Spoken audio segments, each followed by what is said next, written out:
Greetings and salutations. Um, we are live. Sorry about missing last week.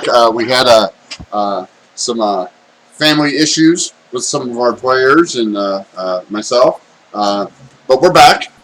Um, I should do my actual intro. Live from the Dark Side of the Moon here in the Blue Cheese Room. I am the Loophole King. Welcome to Oblivion, Unchained, episode 6. They're not dead yet, and it's episode 6. Thank you. Hey! I'm gonna actually get in the camera shot there. Yeah, say hi. Hey! Visit from Miss M. Bring me sandwiches. Yeah. Sandwiches. We are gonna get right down to it. We'll make some announcements at the break. But right now, we're gonna do some introductions, and we'll start with Manam. Hello there, everyone. This is Muhammad Salama, aka Manam. I'm the Triton, name Orient. We'll see what's gonna happen today, dealing. But we level up and we see what's happen.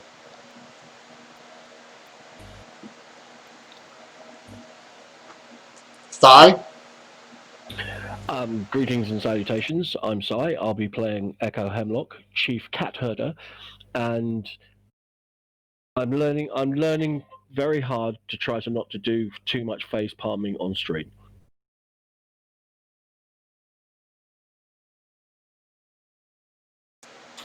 Hello, I'm Robert. I play Leon, the chief cat that needs to be herded.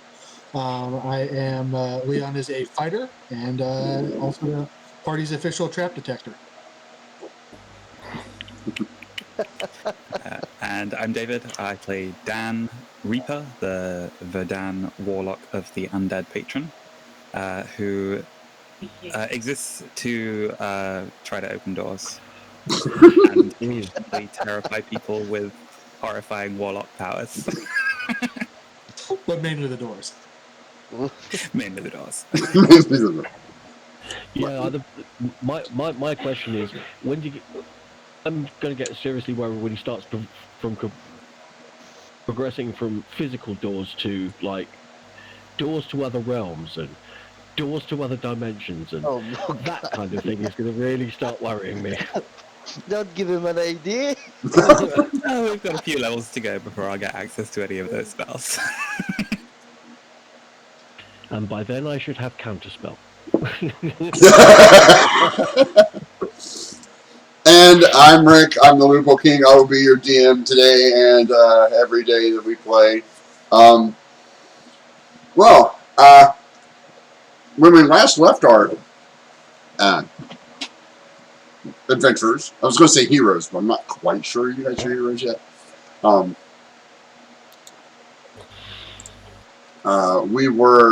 They had just decided that they were going to not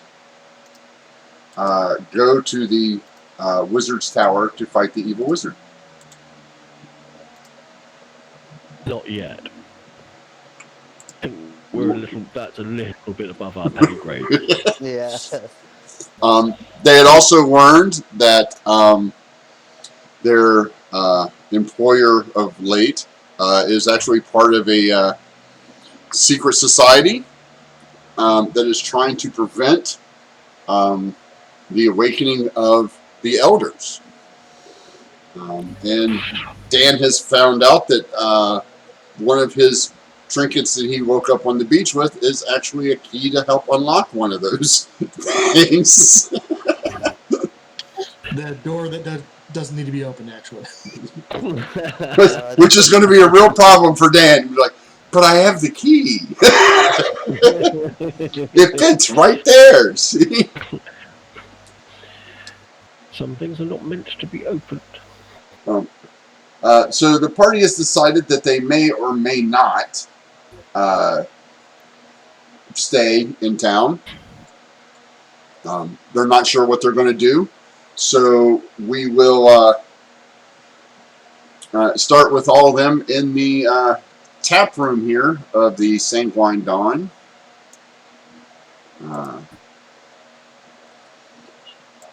And find out what exactly they decide to do with their newfound riches.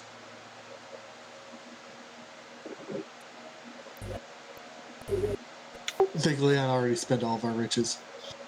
Well, technically, yes. You have. I still have a few pennies left, I think. We Um, go and have a look. Yeah, I still got some money. Yeah. Not so quite you enough, guys really. went shopping at the end of the episode, correct? Yeah. Yeah. Yeah. And you Yeah, guys, Leon picked up his nice new glaive, was it? yeah, Yeah. and is still Looks like tempted and is still trying to convince you guys to let him buy the experimental armor, but you made him wait on it. So you guys head back here to the Sanguine Dawn,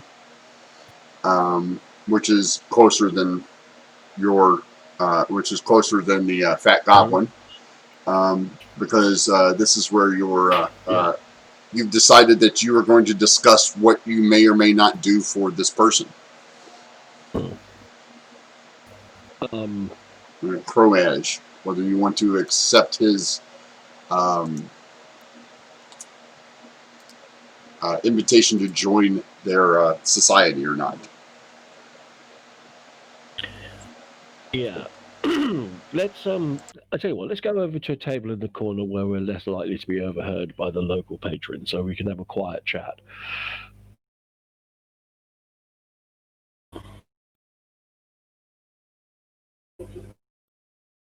So, I'm sorry, Dan.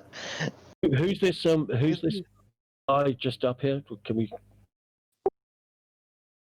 Leon gives that guy a real mean look. He gives you a mean look back. I give him a meaner look. Leon, we don't know to. He sticks his tongue out at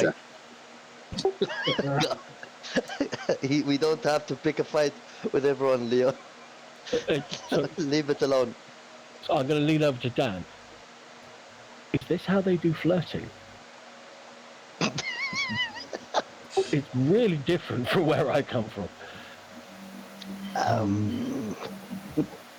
And Dan's like thinking about it and then sort of like recognizing like, I don't think I actually know what that word means. And so just gonna sort of, yeah, I guess, probably. I'm gonna stand up and say, look, we just wanted a quiet little chat. Let me buy you a drink. Would you mind moving over to another table? I would. Even if I buy you a drink? I don't want to drink. I want to finish my lunch. I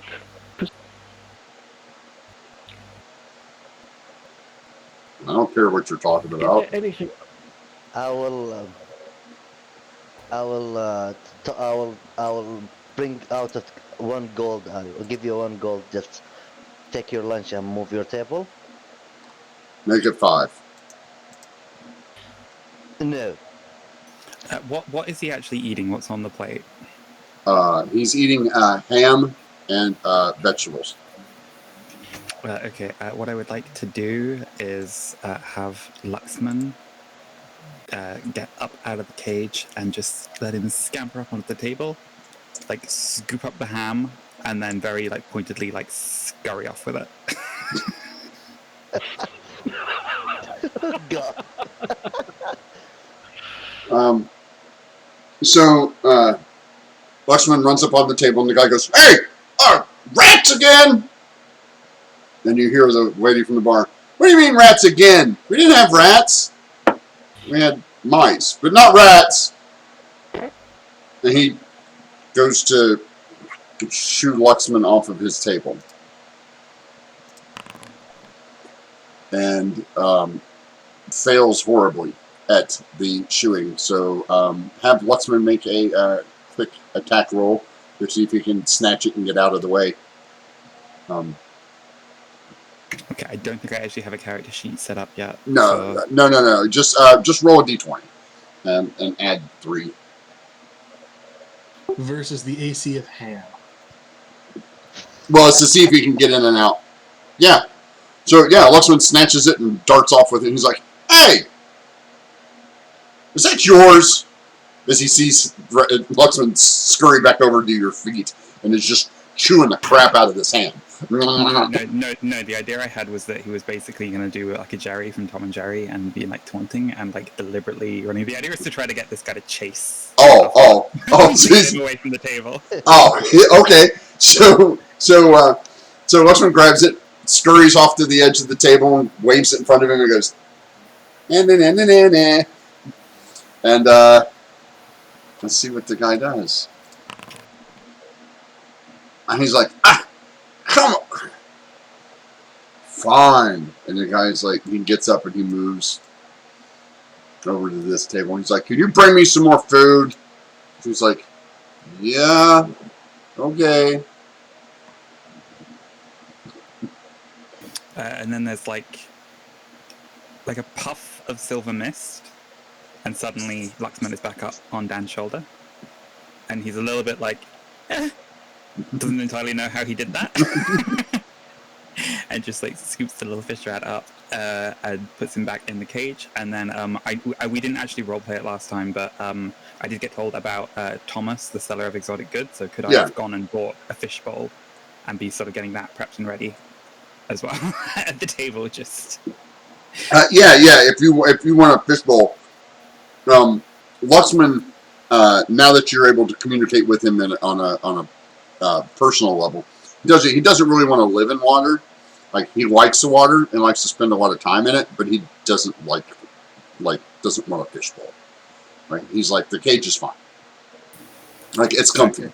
It's comfy and it's safe. It keeps out things, because the fish bowl is just like, it's just too hard. He gets tired swimming around. He just wants to lay down. okay, so now I just have a fish bowl we have no use for. Well, no, you can use it to fill with water. Like, you can keep it empty, then pour water in it so he can swim around. But he just doesn't want to live in it. Because you haven't been able to convince him that there aren't bigger creatures in the water with him. Yeah. No, dude. What you do is you take the fish bowl, you turn it upside down, and you pretend to tell people's fortunes. You've got the act for it, no problem. Ooh, tell my fortune. Tell my fortune. You're going to do something really stupid in the near future.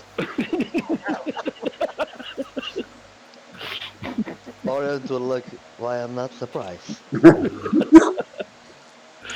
How much does the guy's lunch cost? Oh, I don't know. You would have to go over and ask the bartender. I'll wander over to the bar person and say, I'll buy the guy's lunch. How much is it? 2 gold. Okay. I'll slide 2 gold over and wander back to the table. Yeah, she takes it. You notice that as she comes out, it's a nice big piece of ham. Like, it's not like, the normal, like, it's not like the it's not like the the low rent stuff that you've been getting over at the Fat Goblin. This seems to be a much more well-to-do establishment for food. I was going to say, it's bloody expensive. Yeah, because it's fresh. Oh yeah, no. I'm just saying, it's not eating here too frequently. It's a bit pricey. We can probably get better food out in the forest. Oh, that's up to you. So what are you guys going to talk about at the table? So, what do you think about this Cromash fellow and his offer? he wants Carry on. feel their connection about our past. You remember that dream I told you about the tower and the flower and the field of the flower? Yes, I remember.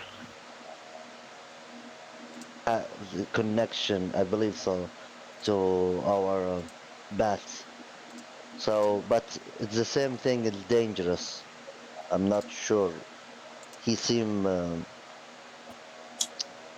not one person. Like he's different. Depends about the people who front of it. You know what Right. I mean?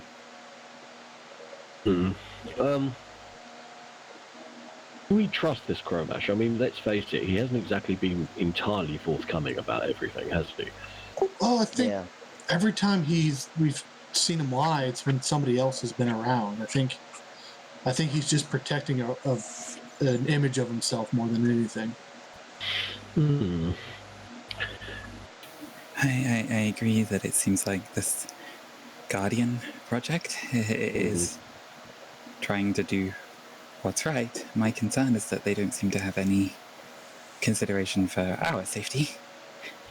The suggestion that we should attempt to infiltrate a tower occupied by a powerful wizard does not seem like a good idea. Perhaps he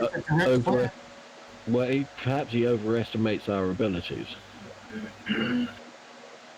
I mean, we're not without some resources, I do admit, but let's face it, we're not exactly world shakers, so at least not yet. I would accept his offer, but with caution. We need a source of income if we're going to stay in town. If not, then we can go. Sorry, carry on. No, I'm sorry. I couldn't hear. Continue. I was going to say, we need a source of income, either here or we decide to leave all this behind us and go on to the next town and see if we can find any information there. But at the moment, this seems to be a possible source of some answers. Yes. I agree. And we can't just. We've started making a friend. I don't think we can afford to just walk away from the friends we make. I think it is telling that all I know is that this needs to go back to where it needs to be, and that like shows the Elder Orb. I don't know where that is. If Cromash and the people that he's working with have some idea, it would probably be helpful to work with them. So long as But I don't like to give them full control.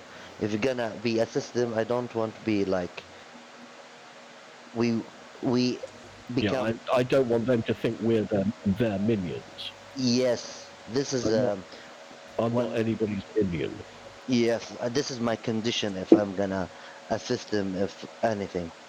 Then we make it clear that we are subcontractors. We can accept or refuse any job they offer. Yeah, I think that's probably a very good idea. And I'd also like to go and see a leather worker at some point in the not too distant future as well.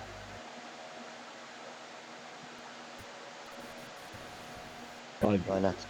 painfully aware from the stabbing pains in my back recently that I need to protect myself a little better. But before that, what are you wearing now? What's your armor? I mean. I'm not wearing any. That's why I'm going to go get some made. Before, of course, when you made it, but at least I can have something. I can give it to you. You can use it until your new armor, leather armor. I'm going to have some. Not gonna. I appreciate the sentiment. I'm going to have some made. Yeah, but it will take time. This is what I meant, and at least until I'm prepared to wait. Until the time come, you can have my studded armor if you want it. I don't think it would fit me. I mean, you are rather, shoulders and big and beefy, and I'm somewhat smaller, about a foot smaller. While you guys are talking about that, you see Cromash come out of the back room, kind of looks at you guys, and he's like, kind of does the head nod thing, like maybe that come here. Okay, yeah. Well, I'll wave him over. No. He does it to like you guys come over here. All right. Leon, start talking. All right. Okay. I'll get up and follow. He kind of he opens the door and steps through. Let you guys through.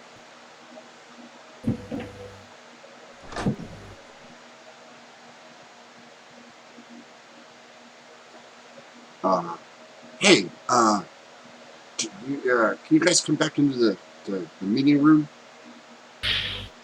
Sure. After you.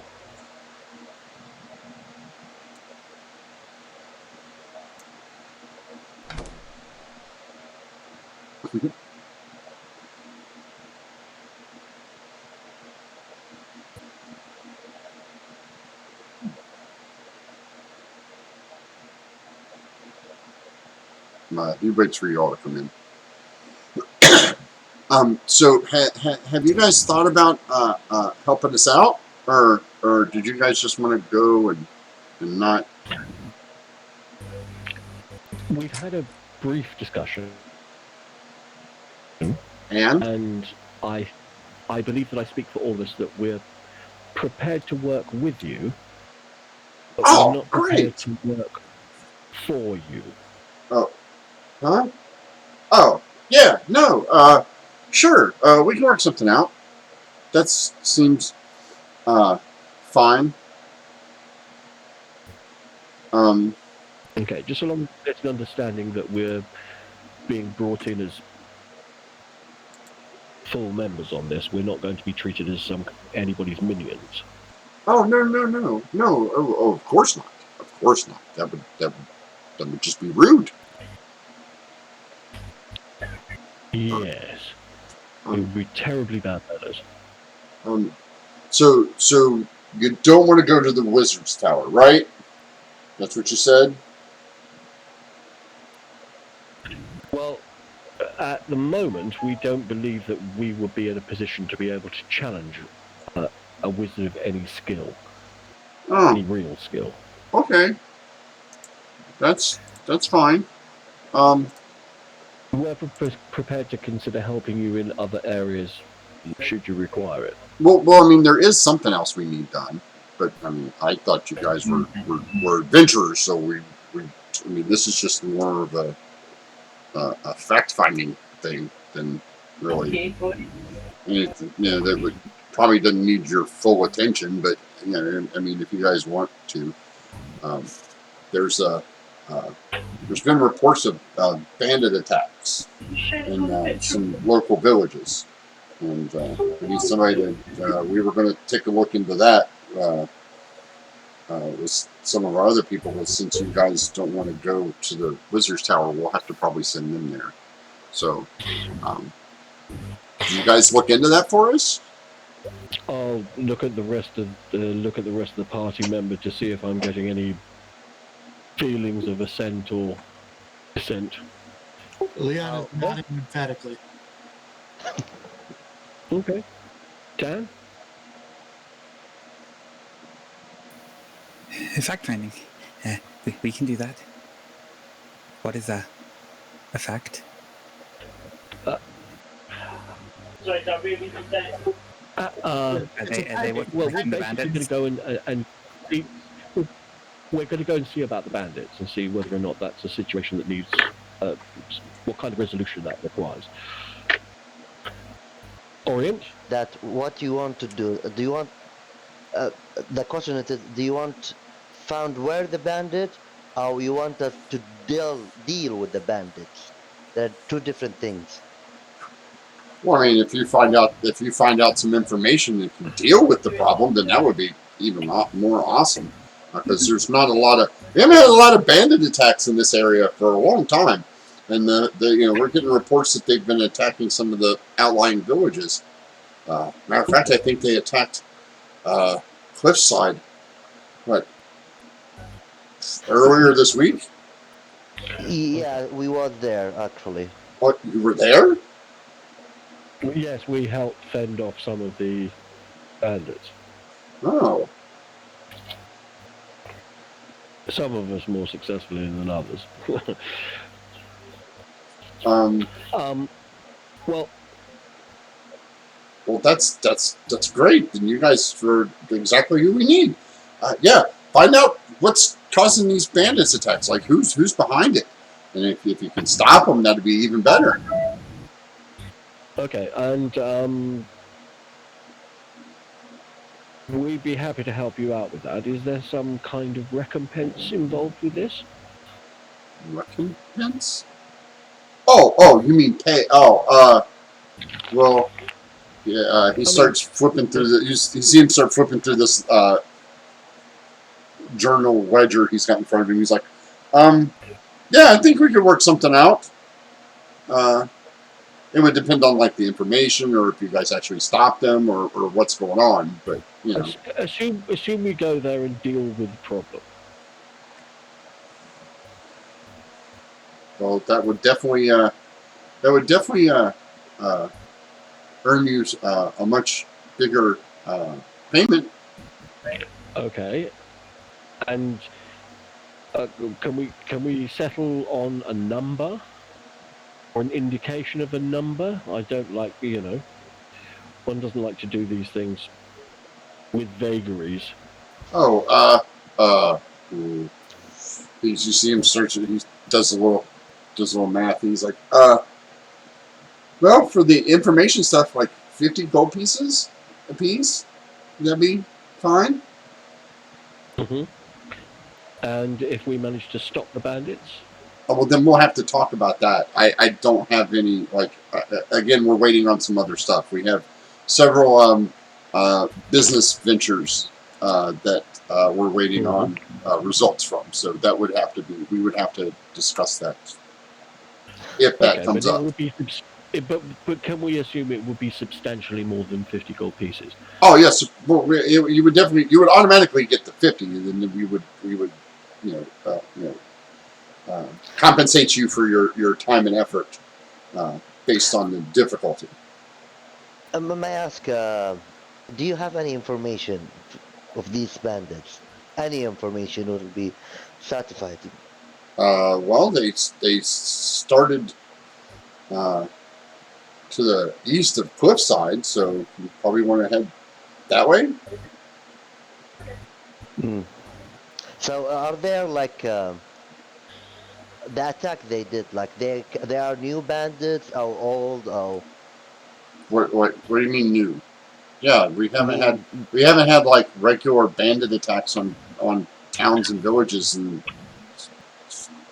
50, 100 years. Yeah, it sounds like a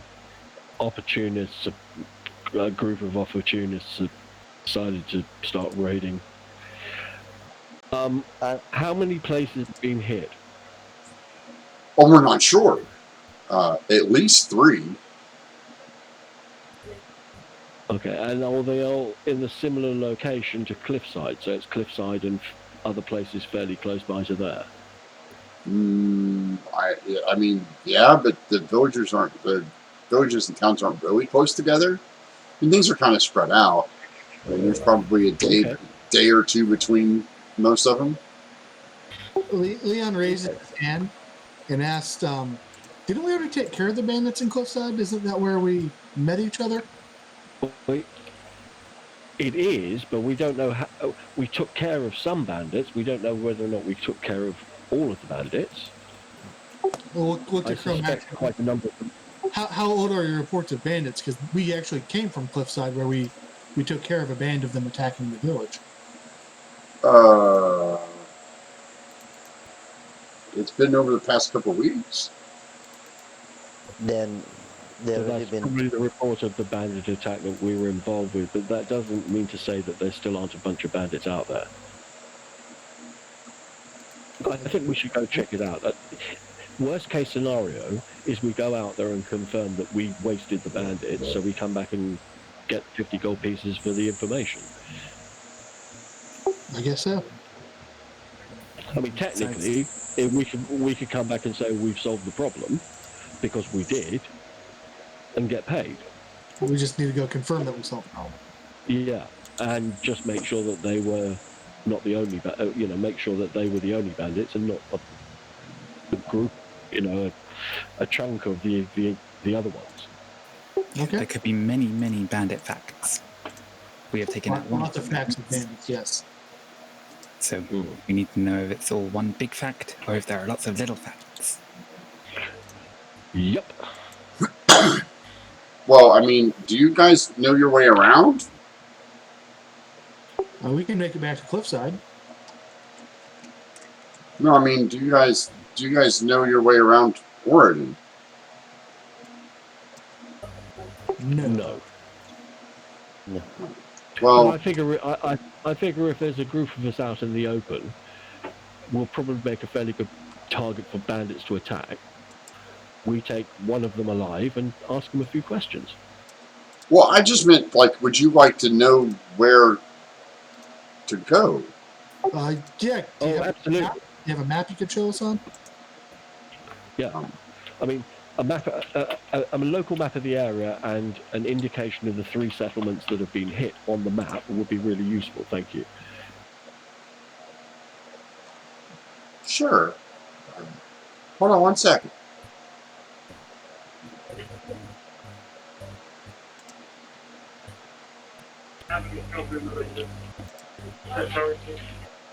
What did you get? Oh,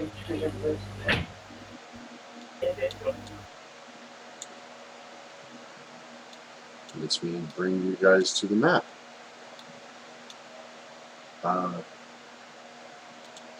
Oh, and what part of the bandits would you like us to bring back? Do you want their ears? Do you want their fingers? But no, don't bring back bandits. Don't. We don't Okay. want them. You'll just take our word for how many we kill? But you don't have to kill any of them. Just make them stop or find out what they want. Okay. Can you guys see the map? Still loading. Still loading.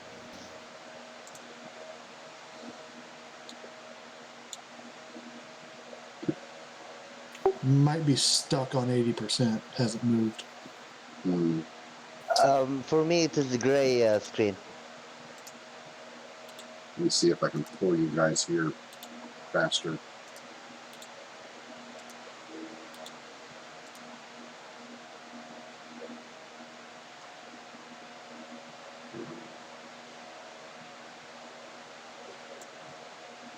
Yeah, it's not pulling you guys at all, is it? I'm gonna try. You want me to try a refresh? Oh, there we go. I see something now. Oh, there you go. Still gray for our refresh. Still great for me. Yeah, try refreshing. See if that helps. It says Dan's here, but you're not in the game. So I don't understand how that works at all.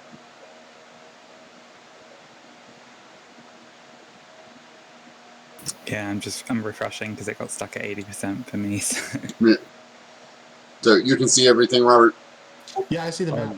Okay. I'm just refreshing as well now. Yeah, I'll just wait for you guys to reload. While we're doing that, quick update. I have managed to work out the new schedule, which I will be posting Sunday for the stream. We will have streams on Monday, Wednesdays, and Fridays. The times are still a little sketchy. I believe they'll be sometime between 1 and 4 p.m. Eastern time is when they'll start. We're going to play some different games, do a few campaign walkthroughs, and we should have a couple of now that Mark is feeling better, we should have a couple of new D&D streams starting in the next couple of weeks, hopefully. So we have Dan. David, can you see the map now? It's for me, Yeah, it's yeah, gray. I can now. Okay. Sai, you back? Yes, mate, and I can see. Okay. I'm just waiting on Manam. It's still gray for me. Did you refresh? Because you're not in the... Yeah, I am in I refreshed and returning to the map, not the map, that screen, and show me gray. We don't see you in the game. Yeah, we don't see you in the game. That's weird. Maybe try refreshing again. Oh, Yeah. refresh again. Yeah. Let me remove it at all, then open it again. Okay, open general. Where is it?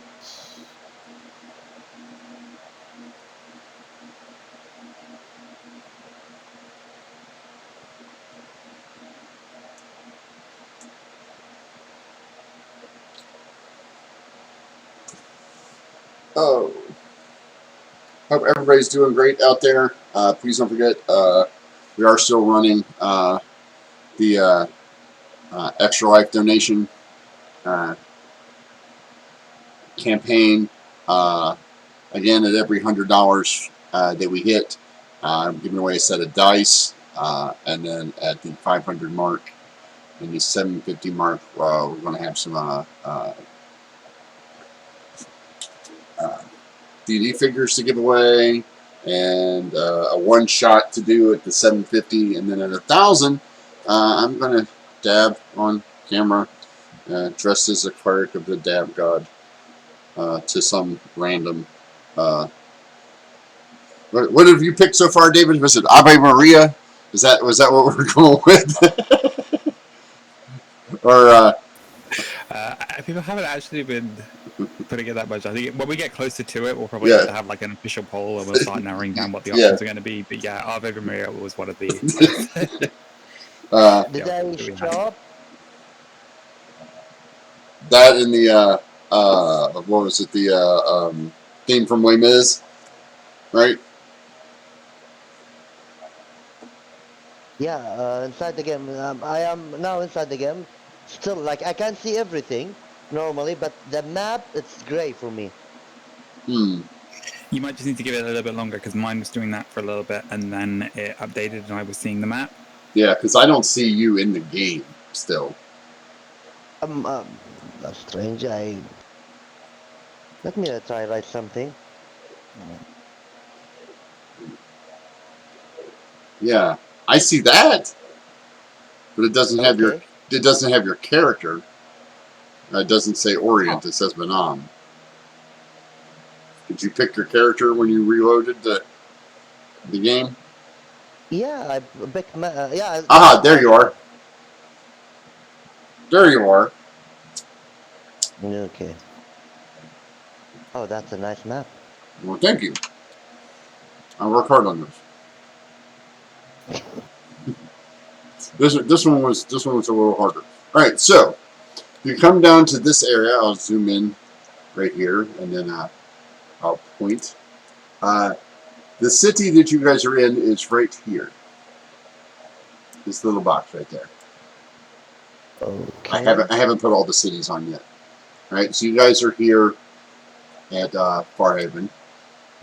Where you guys wash ashore is right there,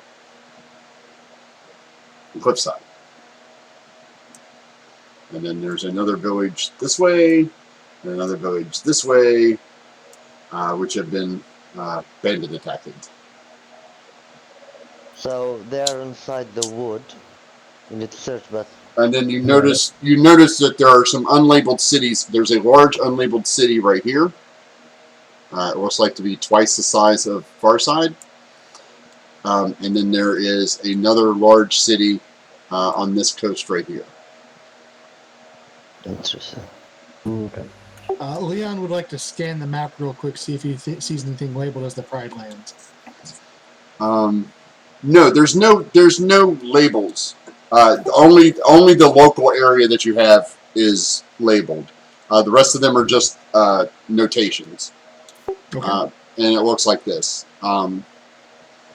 It does give you it does have the mileage down at the bottom for you.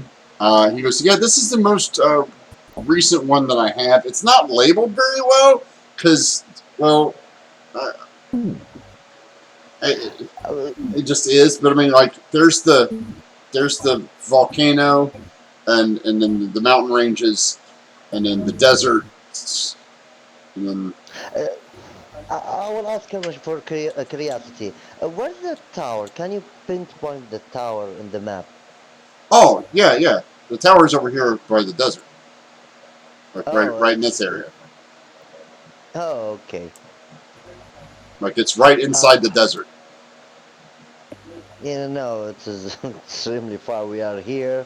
We need to go all the way here. So Yeah, right yeah. about this intersection is about where he points. Right there in the map. So I'm gonna start to point to the Echo, Leon, and Dan. We were here when we show up. Mhm.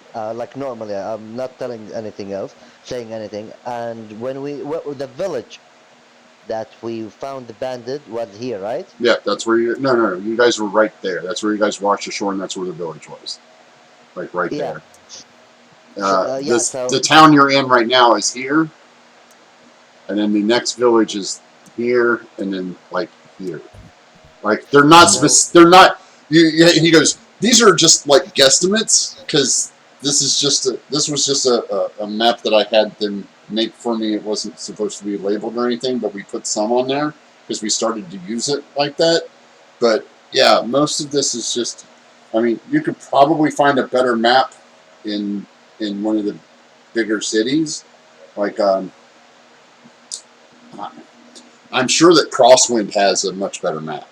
I mean, they have a university and everything there, but that's all on the other side. And he points to the big city that's on the peninsula that I showed you over here. Sorry, and what was the name of that city again? Crosswind.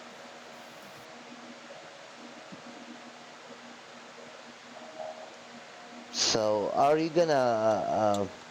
I'm thinking now, like, how do we get there? Do you have like a way of transport? You've got two of them connected to your hips. You can walk. You can buy horses or something. We're not in budget to buy a horse. And wait, what do you mean? We have? I have. Oh, okay. Okay. I will tell Leon sometime. They're extremely far away. We need a very fast way to transport. That's what I meant. Leon's looking for like an invigorating hike jog down there. So yeah, we. Well, I mean, you guys know at least that you'll be able to take a rest at least at Cliffside. You're welcome there. True. Then there was that we did have one place we stopped overnight on the way up. Yeah. That one inn. Yeah, that was just a little. That's just a little like village. Yeah. Village. It Side of wasn't. the road kind of thing. Yeah. So yeah, we get. I'll turn. So we accept the quest. Yeah. Quest. Oh, it's not a quest. It's more like a job. Yeah, we're standing by the guy with the question mark over his head. Yeah. Don't worry. That's. He's standing in a big bright light. Okay.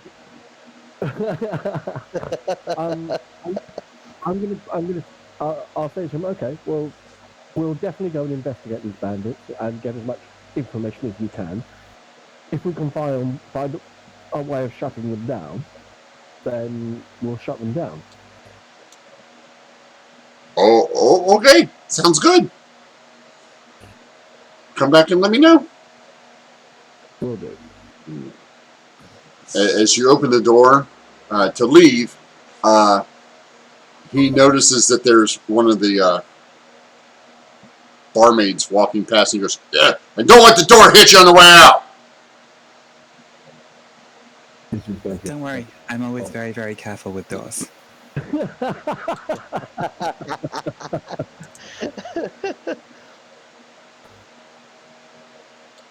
I'm gonna at some point. I'm gonna have to have a conversation with him about that.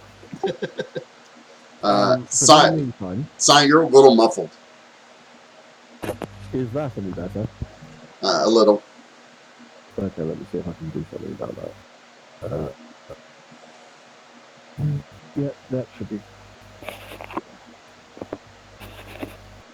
So I'll turn. So I thought we're gonna need to buy some. Yeah, I have some equipment for travel, but we need more. We need to buy rations and Listen, bedrolls. I would like also to pick up some armor. I don't think we should head out today. I'm pretty tired. We should probably stay the night here, take care of what we need to, and head out in the morning. Okay. Well, I'll approach the barkeep and say, how much would it cost to rent a room for the evening? I don't have any rooms. This is a tavern. Oh, okay. Apart from the Fat Goblin, is there anywhere else in town that we could rent a room? Well, I mean, not really. Like, he's the only one that takes in strays. I mean, not locals.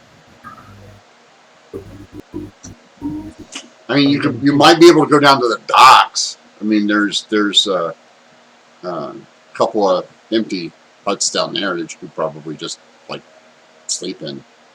There is marginally less attractive than going back to the Fat Goblin. Okay, well, I appreciate your help. Thank you very much. So going back to the Fat Goblin. Yeah, looks like it. Sure. On the way back to the Fat Goblin. Okay. And you know the people who made my boots? Yeah. They were good leather workers. I'm going to go to them and ask them, do you make studded leather armor to fit? Or if you don't, could you point me in the general direction of somebody who does? Oh yeah. Absolutely.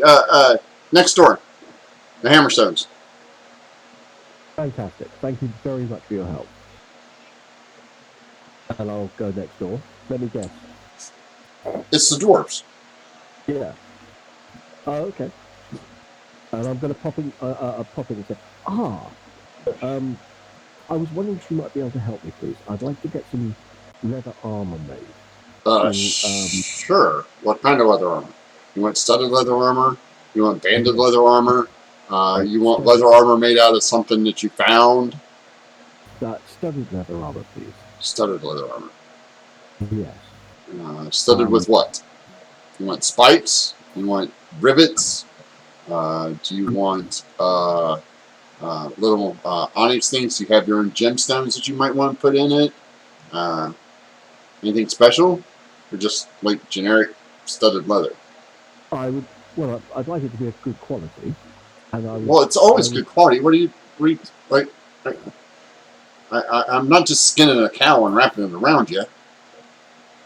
Excellent. Well, that's good to hear. As far as the rivets are concerned, bronze? What? Bronze? Bronze? Bronze rivets. I mean, I could do bronze. I don't know how sturdy that would be. The bronze doesn't hold up very well. But yeah, that's okay. I can do bronze. It's fine. Excellent. Hold on a second. Here. Rabbit! Dennis! Come here! And the two little knuckleheads come barreling outside again. They take your measurements. And she's like, okay, so what would you how soon do you need this?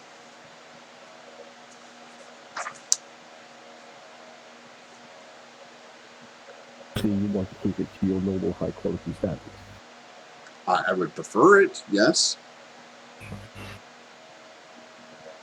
So, how quickly could you make it? For just doing bronze rivets, 2 days? Could it be done quicker with the injection of a little cash? Absolutely it could. I mean, if you could supply your own bronze, that'd be even better.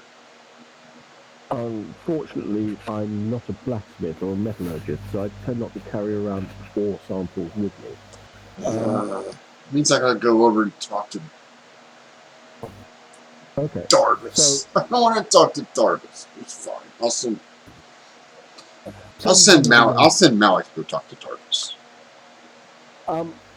So, what would the cost be, please? Well, let's see. You're looking at 25 for the leather, another 20 for the bronze. Special order made to fit is another 20. So 65, and then you want to rush it, so it would be half of that again. So let's call it 92. Okay, that's unfortunately way outside the amount of money I have on me at the moment. Well, I mean, you only have to put half down. That's way outside the amount of money I have me on the moment. What about that? I don't have. What about that? What about that? That nice lion? What about Leon? Didn't Leon owe you some money for the glaive that he got?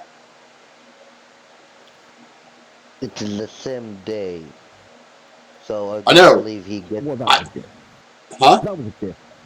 I'm just. He Well, hasn't. He can't afford to. I know. I appreciate the sentiment, but unfortunately, no. Don't worry about it. I tell you what. I'll get an off the rack suit of leather, and I'll be back to get a properly fitted set of studded leather armor on my next return. okay. I will ask Echo, what do you think about if we tend this studded leather that I have to your size until we get some more? That's not a bad Then- idea. Could you if I gave you a suit of studded leather at the moment, could you refit it to my size? And how much does that cost? Well, it depends on how big it is. You got the suit with you? Yes, Well, let's see it. I with my backpack I get out the studded leather armor that I was wearing and give it to him or her. It's a her. She's like, and she takes a look at it, and she looks at the measurement. She's like, 12 gold? I'd have to fit some patches. Okay. I will. It's alright. I've got the money for that. Yeah, let's pay have it, okay? No, I'll cover that. I can afford it. I'll give him 6 gold now. And when do you think the work will be finished? It'll be done in like half an hour. Okay. I'll be back in half an hour, and I'll have the 6 gold upon completion. Sure thing. The moment Echo left, Orient will give another 6 gold and leave to complete the price. It's so. She kind of gives you a wink, like That's very kind. like smart man. She's a friend and move. Yeah, I will just follow Echo later on. Okay, so you guys head back over. I'm assuming that you just wander around for about a half an hour in the marketplace until. Pick up some fresh. If I can pick up some fresh fruit for a few silver pieces. Yeah. You can. Yeah. Yeah, I'll do that. I'll buy myself a bag of oranges or mangoes or whatever the local fruits are. I will buy Kiwi. few Russia. Kiwi and olives. I'll take the olive. Yeah, well, actually, I have rations. No need, thank you. Thought I'm gonna buy a ration, but I already have. Yeah, you come back in a half hour. It fits. Again, it's not fitted. No. But it is comfortable. It is mostly comfortable in all the right spots and doesn't chafe too much. Okay, I'll add leather armor to my.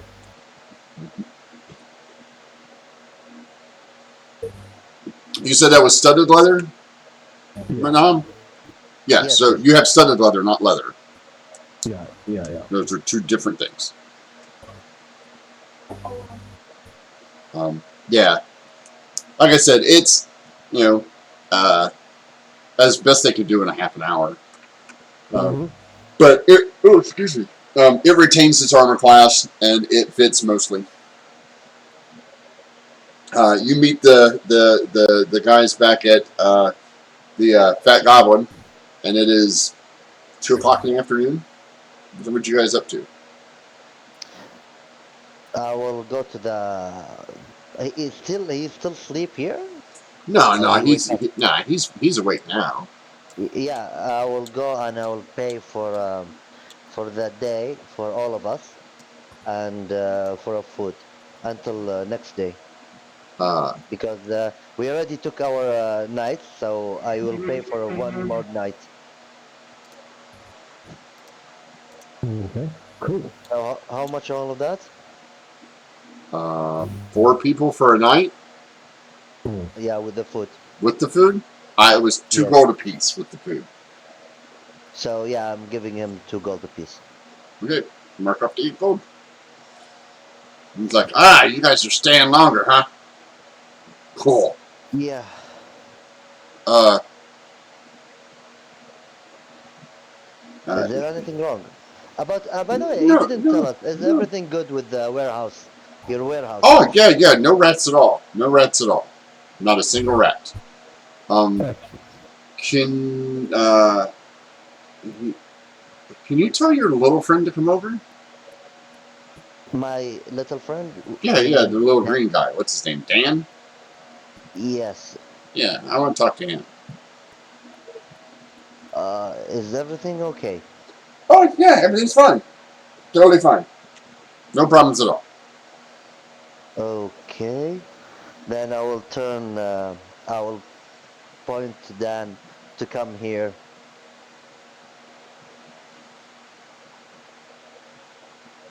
So, does Dan see me while I'm Yeah, waving to him? yeah. Dan comes over. Dan's gonna like hop up down from the bar stool and just wander over. What's up? Or he want to talk to you. This big guy. Again, gonna like lean over the top of the bar, like go up on tiptoe. Hi. Hi. You can come around the back over here. I'll talk in the other room privately.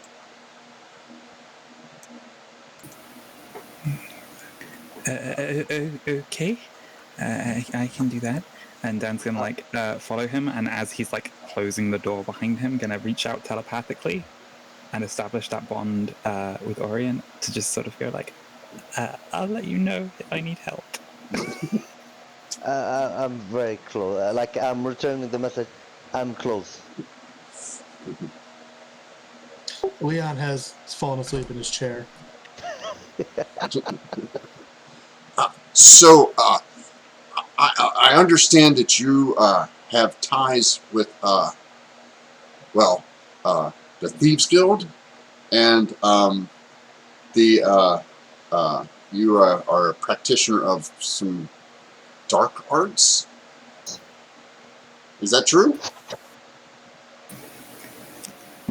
I have had dealings with the Thieves Guild. I have skills that they would consider to be necessary to their trade, but I like to think of myself as a locksmith, not a thief. Well, yeah, but you deal with I saw those skulls the other day.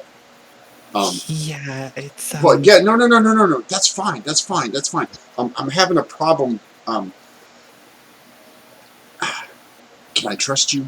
He leans in. I trust you. You seem like a nice guy. okay, yeah. Anything you say here will be in confidence. I won't tell anyone. Absolutely. So you know that door that leads to not my warehouse? Yeah. The Thieves Guild put some bodies down there to hide, and I don't want to get in trouble. Can you make them go away? And like find out who did it?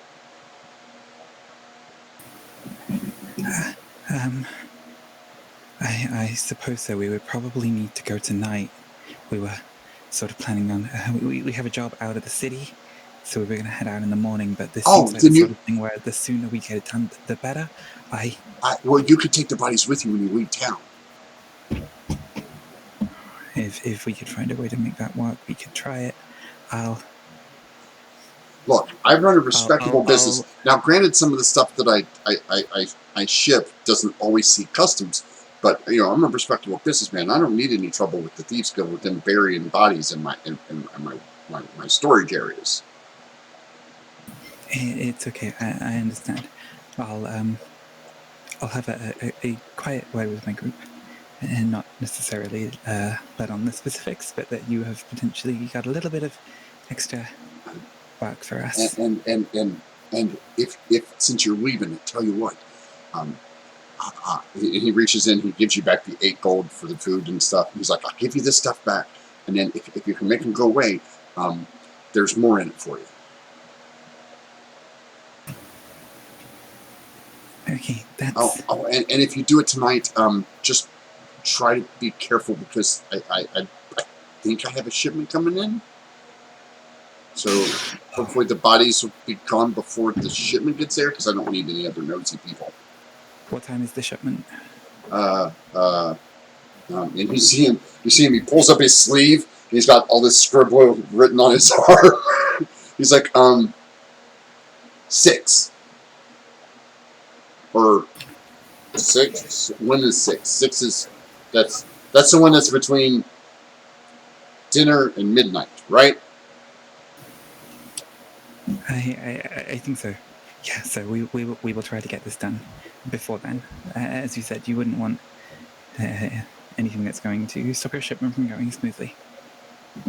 I'll have a quiet word with the rest of my group and let them know. He's like, Thank you for picking at us. He's like, he kind of pats you on the head. Thanks a little, buddy. You're great. I knew I could count on you. He just kind of like pats you on the head. But that's got like this open, sweet, sincere smile as he like opens the door, steps out, closes it, and then there's just this barrage of telepathic panic to Orient. There are bodies from the Thieves Guild. They've killed someone. you just have this horrible Orient. All you feel from that emotion is panic, dread, and fear. What do you mean, Thieves Guild dead body? You remember the smuggling tunnels that we found? Yes. Our friend went back to check on his warehouse, and he found that there's been some bodies dumped there, and so he thinks it's probably the Thieves Guild that they've killed someone. He asked us if we can get rid of them, either find a way to dispose of them more securely, or bring them out of the city when we leave in the morning. And he has a shipment coming in, and he's just worried that it's going to set a bad tone if there's dead bodies lying around in his warehouse. Orient you can see Orient put his hand in his face. Also. Did he mention how many bodies? I don't think I actually asked that, no, so...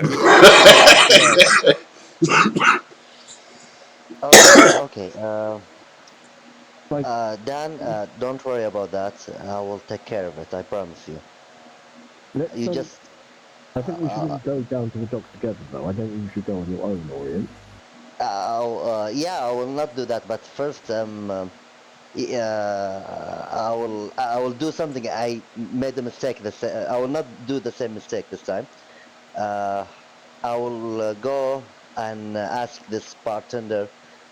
This time, give us a key, please. Last time you didn't give it to us. I had to run all the way to get it from you. Oh yeah, sure. Here, have a key. And he slides it over towards Dan. He's like, here. Then I will. And then he lifts his. So he slides it over and then only lifts his hand when Dan reaches for it. yeah, anything like it, huh? yeah, You've got a I'll fan. return. When Yeah. Dan is just like slightly admiring a key of like, I can open a door. Yeah, Which I'll, opens doors. I'll return to the party. I'm seeing Leon falling asleep and Echo. So I will tell Echo. Do you remember the people we killed last time? Echo? Can you hear me? No, I can't hear you. Okay. Yes, I do remember that. The mad Scottish idiot and the Yes. the drunken Scottish idiot and the rather too cocky halfling. Yeah, I dumped their body. I found out the dock there lead to his warehouse. I didn't thought they will end up there soon. Their body end up there. So this time I will make sure their body will Oh, disappear so forever. oh, so it wasn't the thieves guild that put the bodies down there. No, it was me. Ah, What's Dan's reaction to this revelation? Dan wasn't with me. Dan still, I think I thought Dan didn't come. He was admiring the key. So this is the reason I talk normally with the Oh, echo. oh, okay. Is that right, Dan? I don't know. Yeah, if you want it to be that Dan. Yeah, yeah. No, that's the thing. Dan still doesn't know that we killed him anymore. Yeah. So, and Dan's still oblivious that there's two bodies that are yeah, that are because of you. yeah. He's looking. I believe because Orion saw Dan like looking to the key and like he's not focused with me, and I left to speak with Echo. So this and I saw like I said, Leon is asleep. So yeah, I'm speaking normally. okay. So so Okay. Dan have the key now I, to. I, I don't wish to be species-ish here, but I mean you're a Triton. Can't you just Yes. grab the bodies and kind of swim out into the ocean a bit and just stick them under a rock somewhere and come back again? This time I will do that. Last time when I did that, I was a little bit nervous, and it's not No like problem. you I want. mean, I'll come down to the docks with you. We'll bring Leon and Dan along, and we'll just keep watch out for you whilst you do a body shuffle thing. And then we'll have dealt with the problem. The landlord will be happy that the bodies have disappeared. We'll have gotten rid of some rather incriminating evidence, and everybody's happy. Yes. Then I will turn right to Leon. Leon, wake up. We have a mission. Leon? What? What? We've got a mission. We need to go and keep watch whilst Manan, whilst Orient. The problem with my apologies. Whilst Orient solves a little problem for the innkeeper here. All right. No problem. Excellent. And So, why don't you come along and with us and you get a chance to use your key? Okay, so we're going back to the warehouse and going in the tunnels that way. No, but we're going to check the warehouse afterwards just to make sure there's no other problems. The first place we're going to go is where the outlet comes out.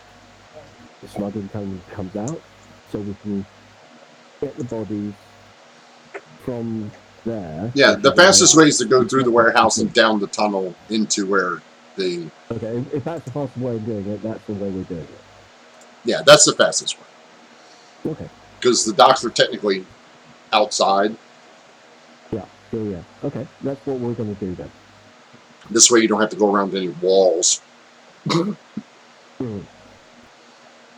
Right, so let's well, does anybody need to take a short rest while we're here, or is everybody good? I'm all right. Okay, cool. In which case, Before that, I forgot. I will. There's something. Give me 1 second. I will return the bar. Do you have just ropes, small ropes, not very long?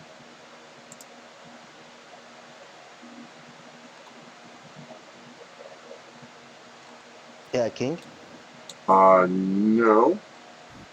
Hmm. Blanket? You, okay, I think I'm gonna use that one. I don't have a choice. So yeah, I'm returning and okay. Do we go? Yeah, let's go.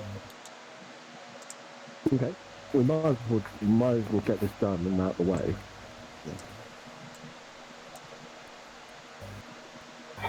So I think what we'll do is we'll make our way down to the guy's warehouse, if that's cool. Yep, Yeah. precisely. And the body's still down there? I will look to Echo. Keep Dan a little bit far until I take care of the body. Dan? Can I move here? Remember that goes up. Yeah, I'm going up. Because the body is here. Yep. I left it here in the water. The bodies aren't in the water. Where are they? They're up here. Here? Yes. Oh, okay, then I will just bring them. Just can I go up? Yeah, you can. Yeah, there's a wall there preventing us from moving. Yeah, I Dan, can move you up. come over here and keep watch over here, just so that we can. Or Don't So, go too close, Dan. Remember, there's a crab down there. Yeah, Dan is again just almost like ducked down at the side of the water, just like trailing his fingers in the water, just idly like activate speak with animals, just checking in with the crab. You doing okay, little guy? hungry, hungry. Just keep like reach into my pack, take out some rations, just sprinkle it up a little bit on top of the water, Oh. and then just sort of like say that the thing I don't really get. We assumed that he was working with the Thieves Guild. He's a smuggler, right? This is his passage into the city to circumvent customs. No, he's not. Why would the Thieves Guild be ruining part of their own business by? I think we misunderstood. We thought because he was smuggling, he must be part of the Thieves Guild. He's just doing a bit of smuggling on the side. And I hope we haven't caused trouble for him. What if? I'm fairly certain that we're going to be good. Until we solve the problem with the bodies, I think we'll be okay. Leon, as you climb up there with Orient, you notice the drunk dwarf and the other guy laying there. Wait a second. These guys look kind of familiar. These the guys. These are the guys we killed last night, isn't it? yes. And Orient will start tightening them up with his rope. He's gonna take it from his backpack and start to tie them up. This time I'm gonna put them inside. They're a little waterlogged, so you're going to need a sleight of hand check to keep to see how well you can tie them without pieces coming loose. Oh, Orient, were we just getting these two, or do we want to get the third one that we found a couple days ago down there? no, it's already buried under the. We already buried it. We don't want to touch any more dead body. Okay. Can you help me, Orient? Can you help me, Leon, with tightening them up? Yeah, sure. Thank you. Pinch my nose and lean in. Okay, then sleight of hand. 12. A foot comes loose as you're like wrapping. It's like Leon puts the foot down like the front collar of one of their shirts. So, Dan, give me a perception check at disadvantage, please.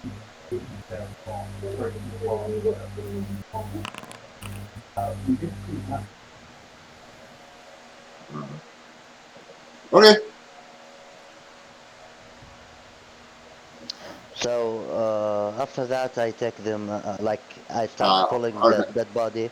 Okay, so you have the one dead body tied up, with And its foot something in its collar.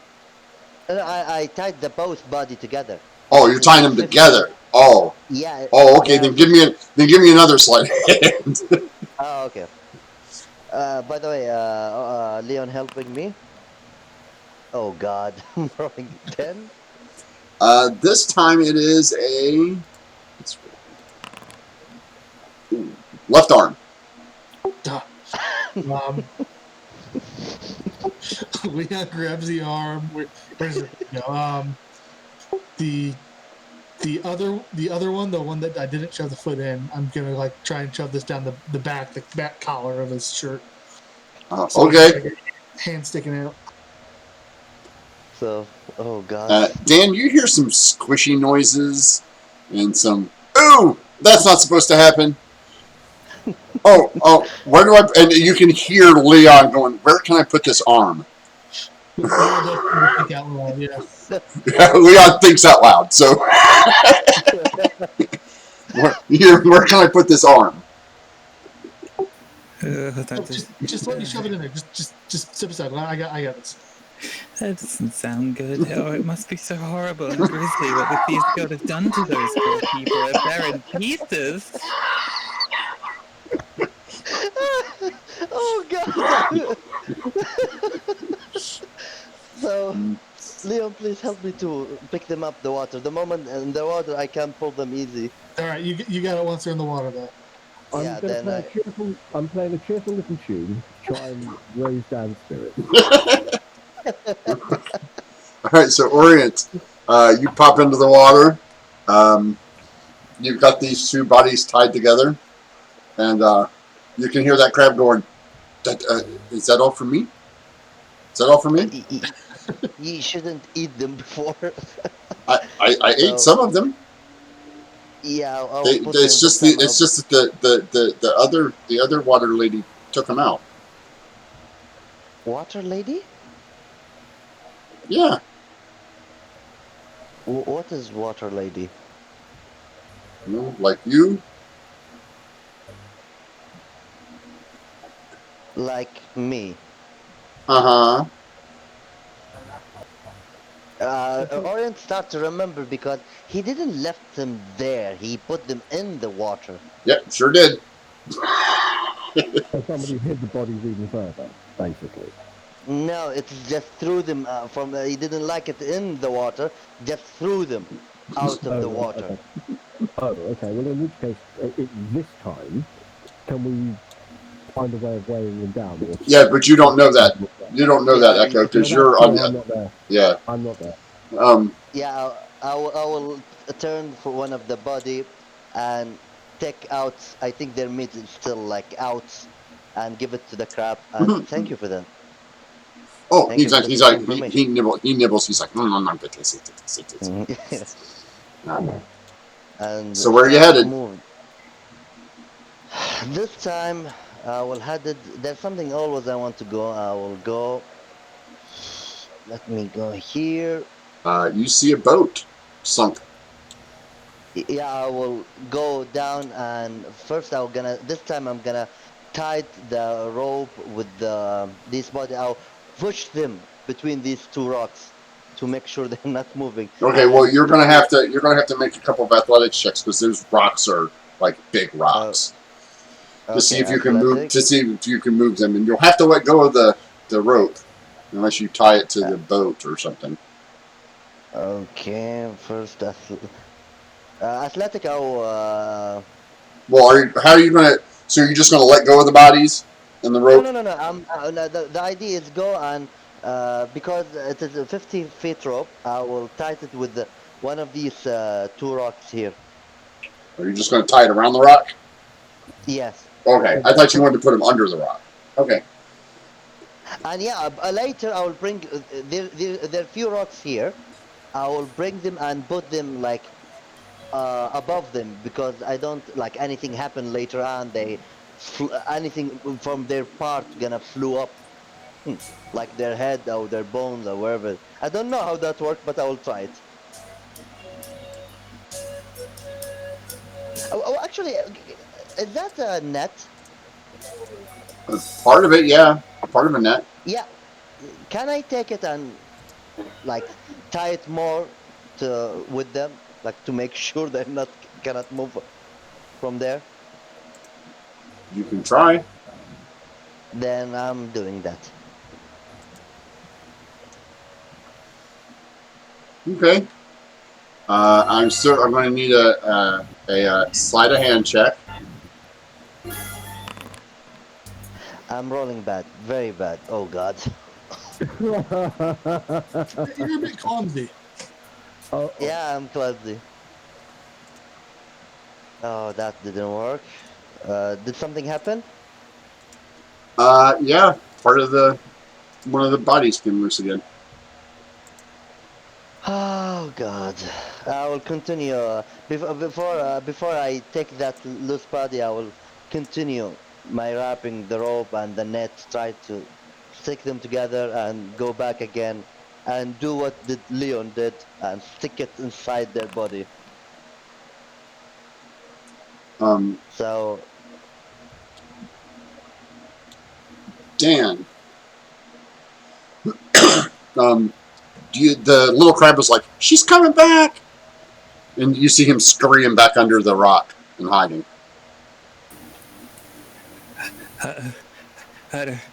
Echo, somebody's coming.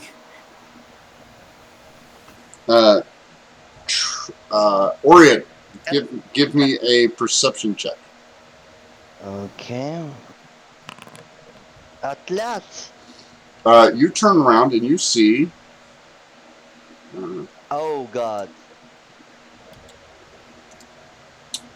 Let me pull up the.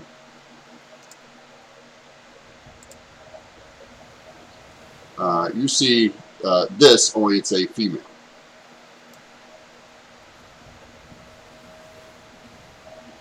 Everybody see that? Yeah, I see that. Leon sees nothing. and it's female. You might be in there, Orient. I will look. It swims closer. I will speak with her in my language. You hear her, "Stupid merfolk, what are you doing?" Take care of some business. How may I help you? "You pollute my waters with your bodies. Take your kill somewhere else. This is mine." Okay, I have something for you. Can you follow me, please? Because if you didn't follow me, there are things. A lot of body will come here and will be bad for your water. What? What are you talking about? Stupid merfolk, get away from my get away from my nets. Believe me, if you like, I'm just trying to help. You don't like to help? There more body will come. Get those out of my water. You're polluting my water. Get away. She swims over here, and you see her reach down underneath and start pulling up these nets. She's like, "You're messing with my fishing. This is my food. This is my house. This is my waters. You go away now." I will try do the stupid things I ever done. I'll try to stop her. Look. For messing with the nets? And I'm gonna like push her from inside the water and tell her, look. Oh, you're gonna push her? Yeah. Okay, roll for initiative. Initiative? Oh god. Where's the initiative? I forget where's the crossbow, the cross swords and. Yeah. Remember crossbow here. You want the rest of us on it, or just hold off? Just hold off for now.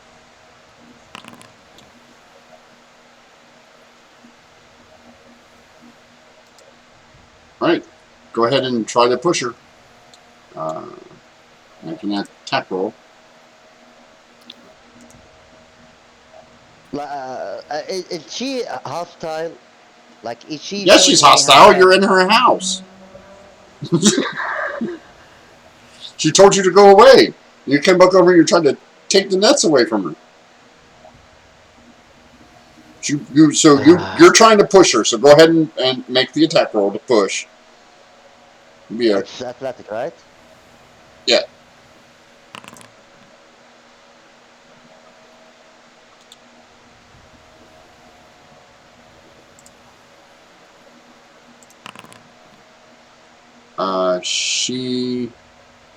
You push her, and she moves back about 5 feet. She's like, "Fine, if that's the way you want it." And yeah, but still, I have movement, right? Yeah. Yeah, I will move 5, 10, 15, and stand there.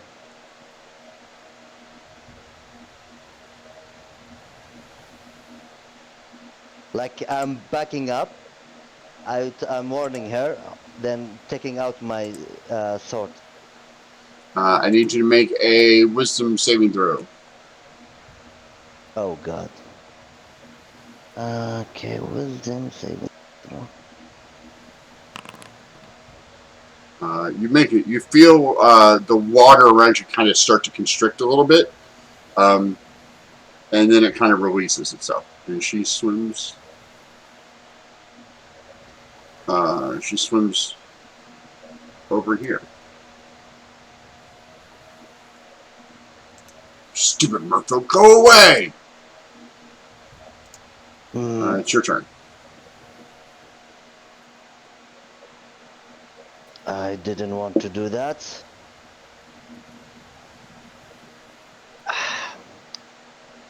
Can we talk? Can we talk about that? Fights is not good position. Like, can we have a deal with that? I just want to get rid of this body. Then take them on land where you belong. Get out of my water. Listen, if I can help you in something, but at least let me get rid of them in the water. Your water is big. Like you can, like there 2, 3 body will not matter, and the crab will eat it eventually. I want to feed my crab that stupid human stuff. Your crab will get big and stronger. Believe me. No. You take them and go away now. Don't come back. This No, I'm is my coming water. back. Yeah, I have no problem. This is your water, and believe this is not your everyone water. But I will ask you, please, for the last time. Can you stop? And we have a deal. I might help you in something. Oh, you want to help me? Yeah, without moving the body, because it will Oh, be bad in my position. tell you what. If you take the bodies and go over to where the shark man is, and you can give them to the shark man and then make him go away. Tell him to leave me alone too. Where's the shark man? He's over there. And she points out towards. All right. She points in this direction. Yeah. Not sure of that. Otherwise, you get out of my water. I believe you're gonna be a nuisance later on. Question: if I did make a gust of wind inside the water, what happened? Becomes a wave. Yeah, I'm gonna like, for the last time, I will like start get angry and pull my hand and try to put gust of wind and front like directly in her face. Okay. Let me And see. now Uh, cast it. Go ahead and go ahead and cast it, and then put it in the chat for me so I can see it, and we'll see what we got going on here. 60 feet long.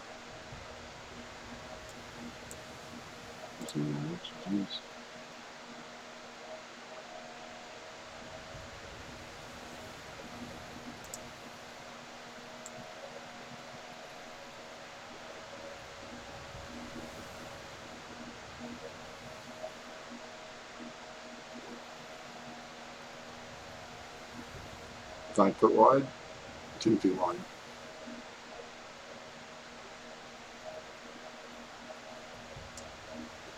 There we go. Move it up here. So I will shut. This is my last warning to you. Don't make me mad more than that. I have enough of it. And cast Gust of Wind. okay. Just make which you make.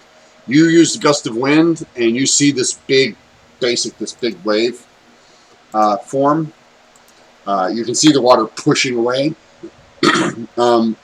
but she holds her ground. I will move. By the way, Gust of Wind is still moving. Like it doesn't go away until I think I drop it. Right. I'm 20, just fixing it. 20 feet. 20 feet. 30. 20, 40. You have 40 swim speed. Yes, I think so. Let me see. I have 40.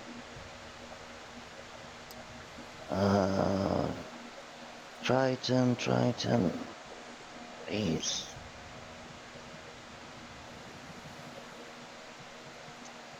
Yeah, I think your swim speed is normally the same as your walking speed for player characters. Okay, then 30 feet here. Okay. And as a bonus action, I will change the directory of the gust of wind. It will be like this. Of course you will. Yeah. Why? I'm sorry. Why would I know how to? Why would I know how to actually move this stuff? I don't know how you. That's just stupid because I know how to move it. I don't know how to rotate it. Hold shift and scroll wheel. Nope. Shift or control. That's okay. I'll just draw a new one. Okay. Or at least I think that's how you rotate tokens. Yeah. There. That's fine. But she doesn't have to make another. Okay. So.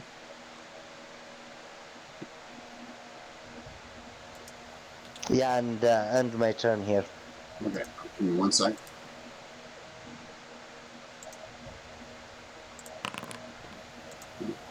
Yep. It seems like your gust of wind underwater is not having much effect on her. Hmm. Yeah, and my turn. All right. Her turn.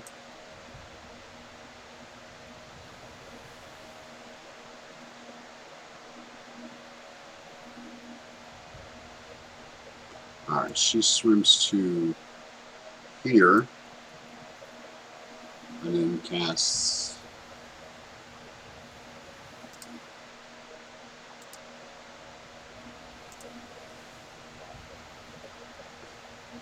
And you see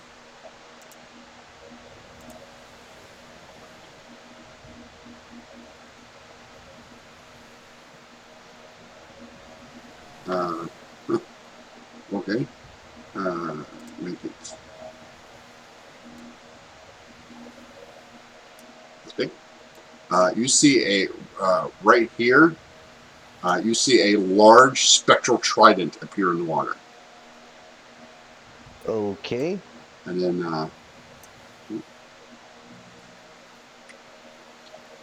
then she moves.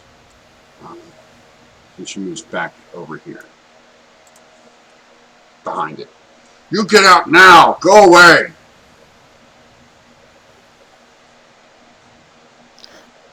You will not move the body.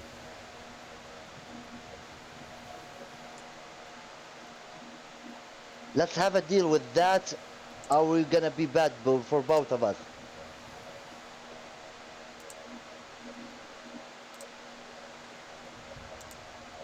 Like all this circle is a trident, right? No, just in the center. Ah, okay. It's your turn. Yeah, I'm thinking what to do. Uh,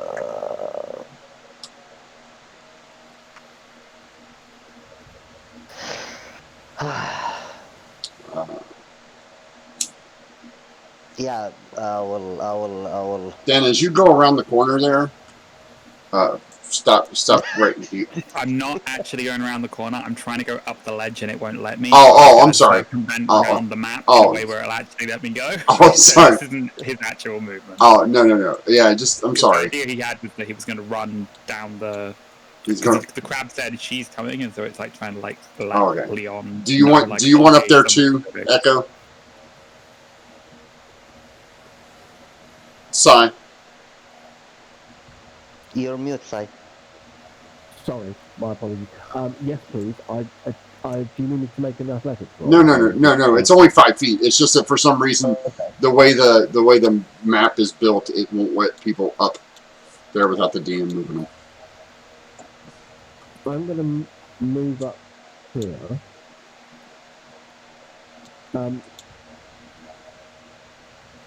Where's Orion?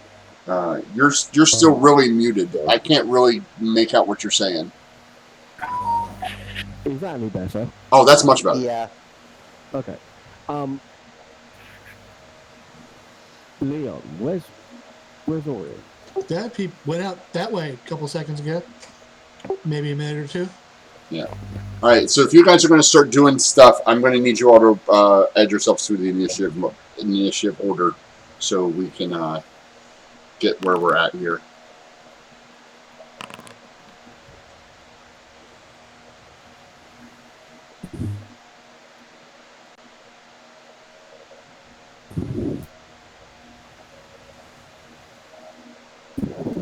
Initiative is a skill check, right?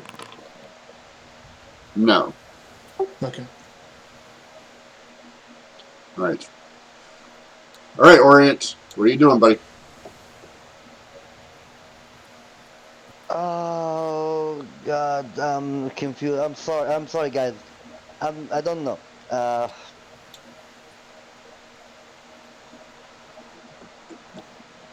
20 feet. Let me see. 20 feet. Oh. Nope, not like this. It will be. Well, you don't see that circle. You just see the trident in this spot here. Ah, okay. Yeah, there's no circle there.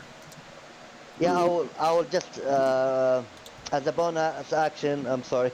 I will change my gust of wind in front of her and try to push her and move from return to the 30 feet.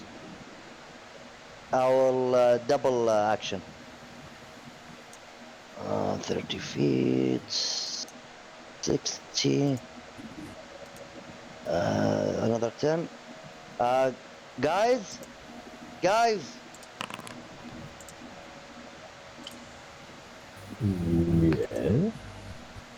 So yeah, I will end my turn here. Okay. Combat. Her turn.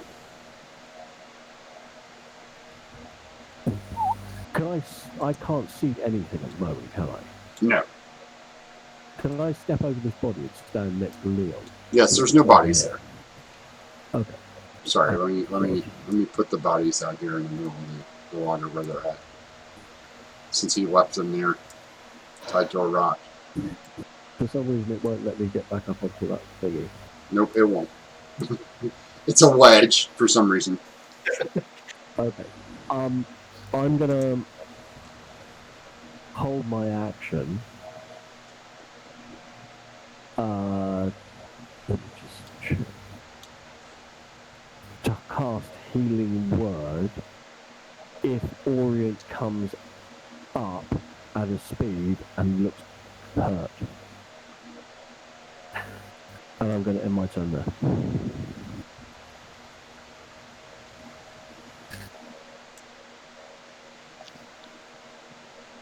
Okay, well, you don't see anything. You hear Orient screaming, "There's somebody coming!"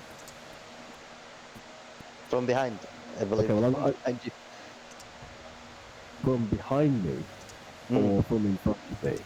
No, no, I'm shouting from behind you now. I am the same play. Okay, sorry.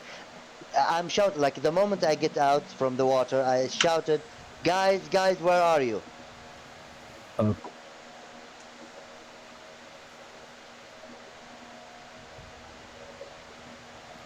Dan, it's your turn. Just want to check, are we going to retcon Echo slightly if that's what sort of Orient was shouting, that she would have known that he would have been behind, so she could have maybe poked around the corner and cast the healing word directly on him if he needed it? Yeah, that's fine. Yeah, She can be on that gonna, side. She can be on that side. That's fine. As soon as I hear the voice from behind, I'm going to jump down. Well, hold on. the It's ledge. yeah. Well, you were holding it to make a cast healing word. Okay. Well, in which case I'll be there then, and I'll end my turn there. Does He doesn't look injured at all. Okay. Well, I'll cancel the spell then. All right. So Dan, it's your turn. You see Echo go over and go.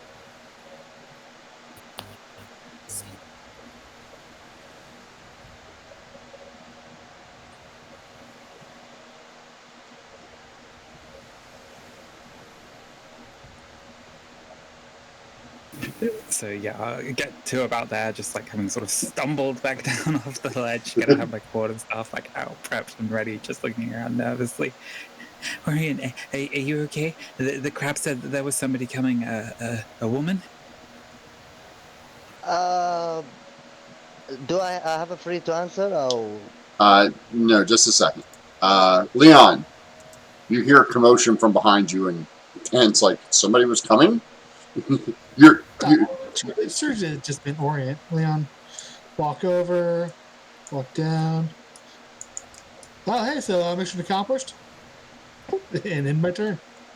All right, go ahead, Orient. yeah. For Dan, I'm not sure if that I was gonna call a lady. Feel I became rude. And for Leon, no, our missions still have a problem, and I'm not sure how to deal with it. It's strange, and it is in defense mood, and I don't like fighting people in defense mood. And I will stand. Yeah, I will stay here.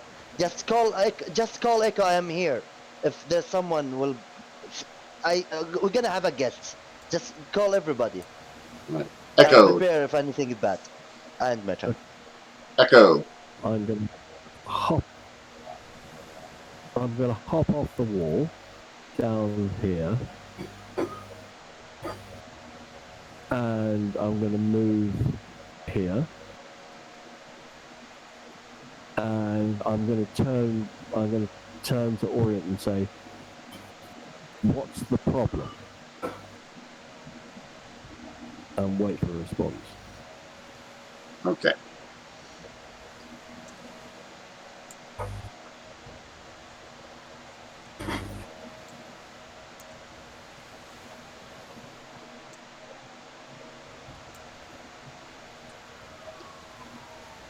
Dan, it's your turn.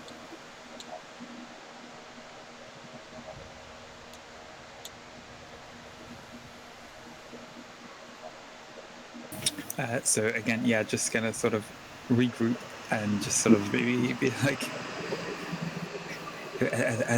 are they coming from outside? What did you find the bodies? Is what's happening?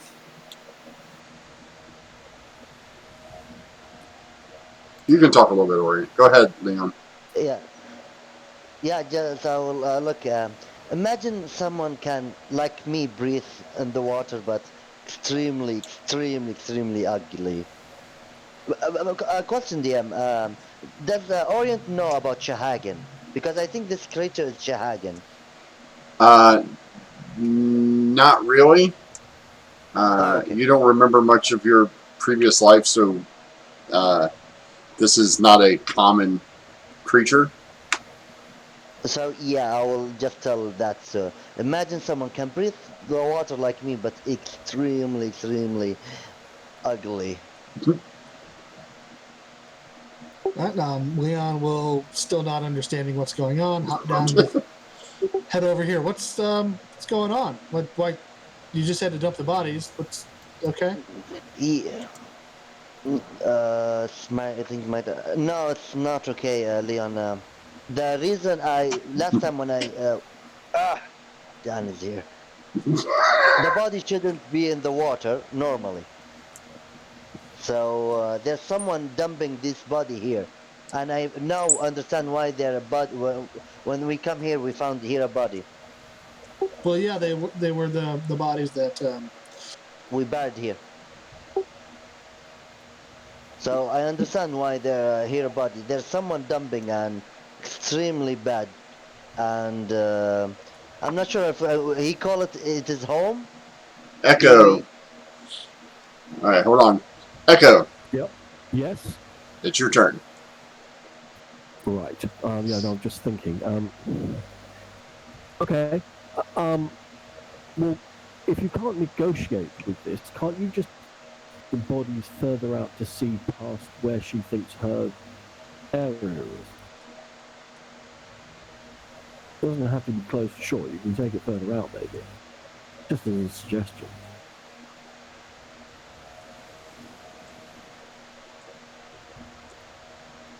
Do I answer? Yeah, you can go ahead and answer. Yeah. She said about Shark Man. Okay, well, maybe Sharkman will eat the bodies for us. I don't know, but if you find out from her where the borders of her territory are, just take the bodies beyond the borders of her territory and park them there, mate. Okay. So as Orient answers you, you hear from coming up by the wedge. oh, Or Right. tell her that you'll bring the bodies back on land. I can get rid of them. Does anybody else speak Aquan other than Orient? Leon's never tried, but he's willing to give it a shot. In your languages, does anybody speak Primordial or Aquan? No, mate, I only speak Common and Sylvan, so. Okay. So you hear, as you hear these, stupid fish, man, keep bodies out of my water. And then you hear kind of a splash. And Dan, it's your turn. You heard a loud, squishy, wet body thump thing. Back up where you were. What's it coming from the sort of top end of the cave? Yeah, at the top end of the cave.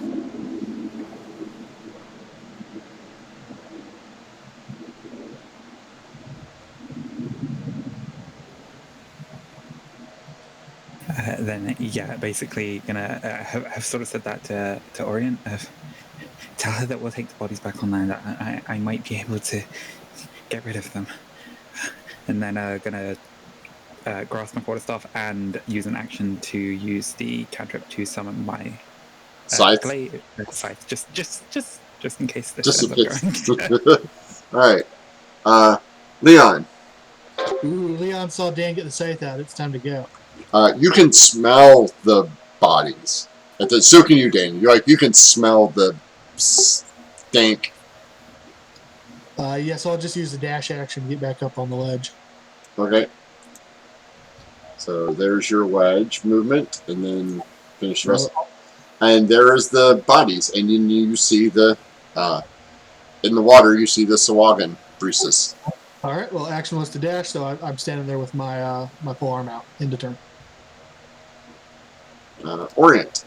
You see Dan break out the scythe, and Leon run up. Did you want to say anything, Leon, as you got up there? Or? No. Okay. Leon, man of few words and many actions. Yep, actions, not words. 20, 40. Right. Okay, let's deal. I will moving. Okay, let's deal with that. And I'll speak. Hey, you! I'm gonna throw it again. And wait, 30 here, 50. Yeah, I assumed you were double moving to get all the way around. Yeah, I'm standing here Okay. and shouting to her, and I'm gonna throw it again. Like it or not. Echo, your party seems to be heading back up to where these squishy sounds came from. And it's starting to smell. I'm going to hold my nose. And I'm going to follow Dan. I'm going to move up to there. I'm not actually going to climb back up onto the ledge. Okay. And I'm going to cast one of my new spells. Okay. What new spell are you casting? Harmony of Heroes. Ooh. All right then. So let's give everybody a cool little what am I going to use here? I think we'll use. Roll that didn't roll. It was supposed to roll dice. Okay. Yeah. Let's. I'm going to inspire Dan. Okay. So we will use the. We will use the that thing for it. Everybody see that? Yeah. Mine. Yeah, the little swirly. Yeah. So go ahead and roll your Go ahead and roll your dice.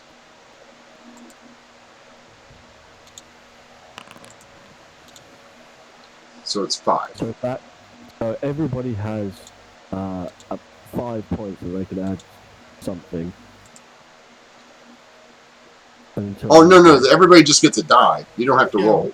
We roll the die when we use it, I think. Oh, okay. Well, in which case you get a D6 each. Yeah. So everybody gets it. When you use it, just take that off. All right. Yeah. That's Echo's turn. Her turn. Mm-hmm.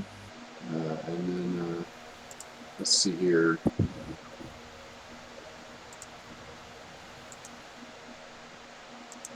I'm going to.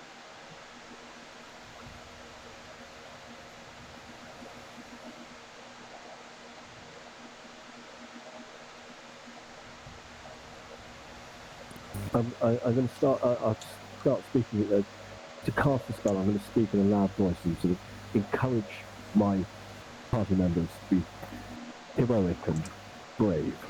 Right.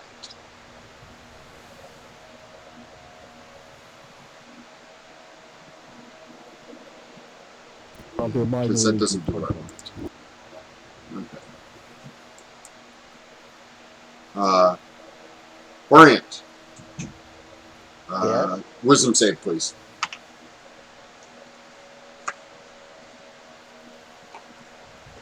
Where's...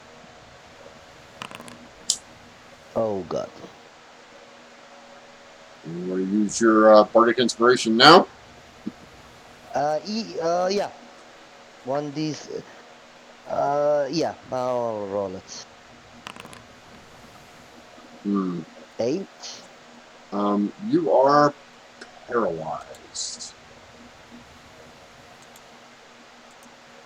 So...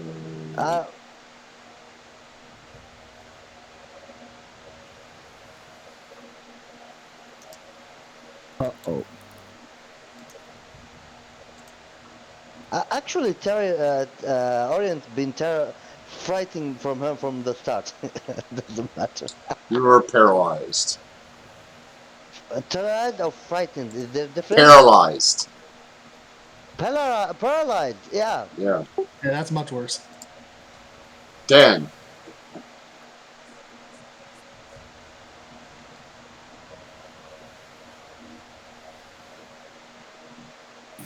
Okay, so with Echo's sort of inspiration guiding through him, Dan's able to actually climb up the 5-foot ledge. Some effort behind him. Sort of duck around and between. Orient's body is going to sort of...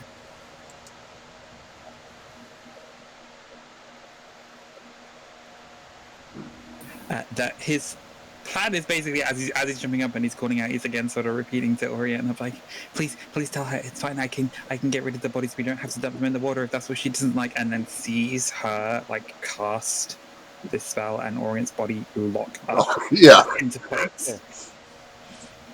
And this expression comes over Dan's face, the one that they've all sort of started recognizing. And Dad's going to spin his quarterstaff with the scythe blade on it and point the other end. And from the end of that is going to cast a wounding bolt. Oh, a what? Oh God. Okay, let's just see. So you hurl an orb of necrotic energy on one creature you can see. Make a ranged spell attack. Okay, so click the attack button.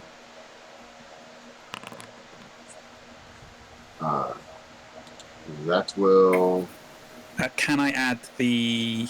Yes. I think some classes you can add it to attack rolls and some you can't. I'm not sure. Because I think it's...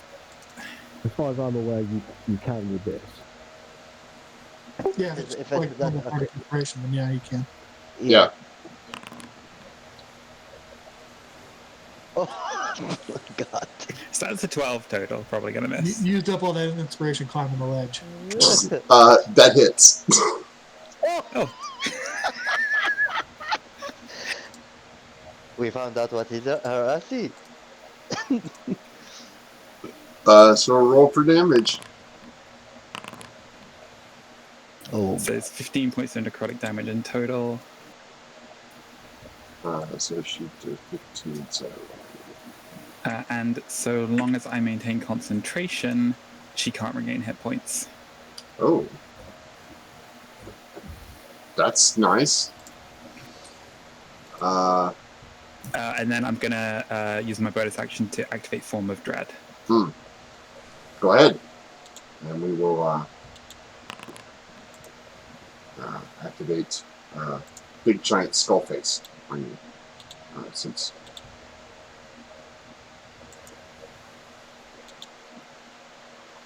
Oh God. Oh God. Big Giant Skull Face.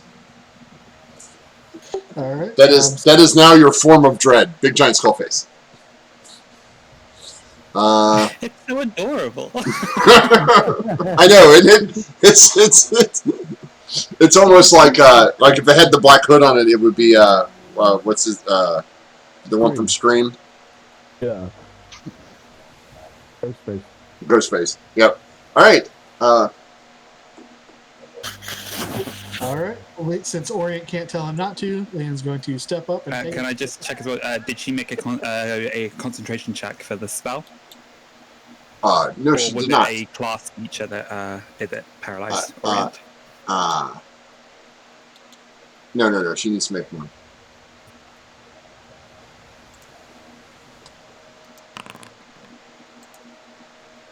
She made it. I have to check to see. I think that one's concentration as well. Oh God. 8. Figuring even her armor classes. Yeah, I'll use my inspiration on that. You do that. There we go. Nah. 14. Oh, that is not concentration. For how much? Sorry, I'm having trouble. It's coming up white text. I'm having trouble reading. 10. Everything. 10. 10. So end of turn.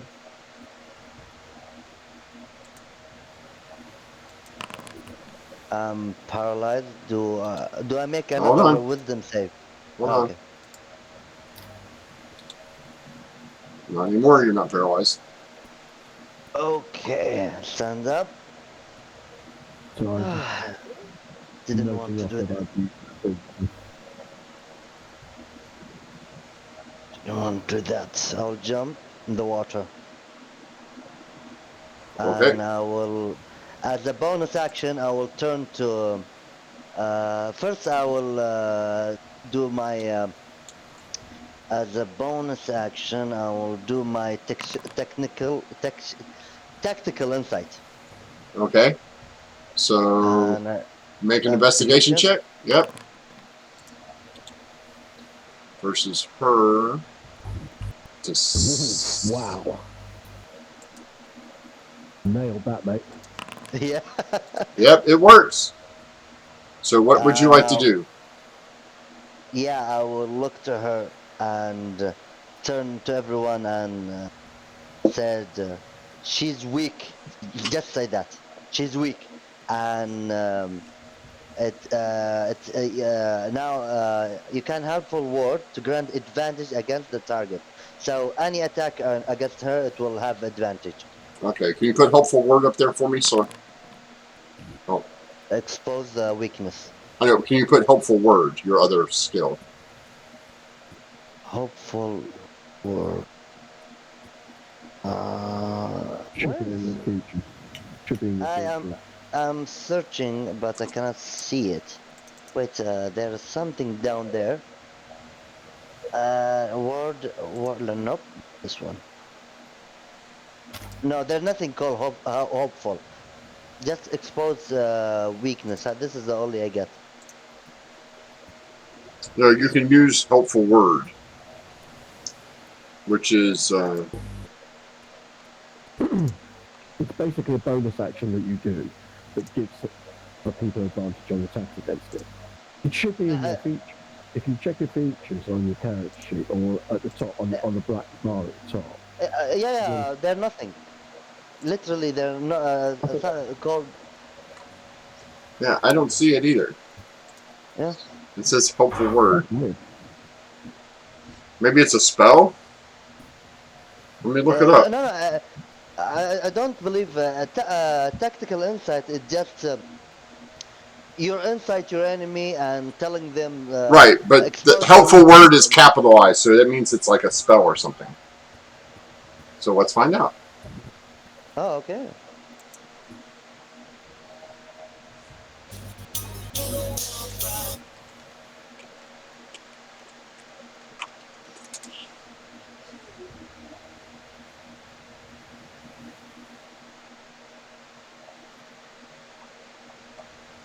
Let's go to 5e tools then.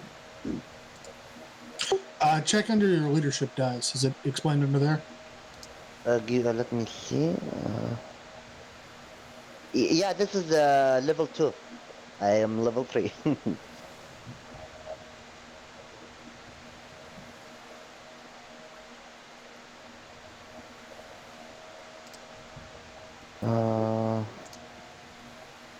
Quick. Yep, they're nothing. Helpful word. Yeah, it's under your leadership dice. So basically, what it means is you use the tactical insight, and then as part of the same bonus action, you can also use the helpful word. So it's basically that seems sort of counterintuitive. You can already do that just as a bonus action, but I guess it's Letting him do it without expending a resource. Yeah, he doesn't have to spend yeah, the I guess he doesn't have to yeah, spend the you can do it leadership without. die. Yeah. Yeah. So That's what it does. So yeah, so I guess what it's saying is you make the roll, and then if you succeed, you can just choose that as your bonus action if you don't want one of the other options. yeah, But you still yeah. So it's basically just same as the mastermind's like help bonus action ability where it increases the range. So that's so. Give me 1 second. I know what the issue is here. I believe. Leadership. Yeah, it's. Give me 1 second here. I will fix this. With an importer, tactician's presence, import leadership dice. Okay. So This one. yes. Hold on a second. Okay. So I want to edit this one to be toward 3 details. Okay, everything's fine. Now I should be able to delete. Let's see here. Edit this one. Details, class levels, 0.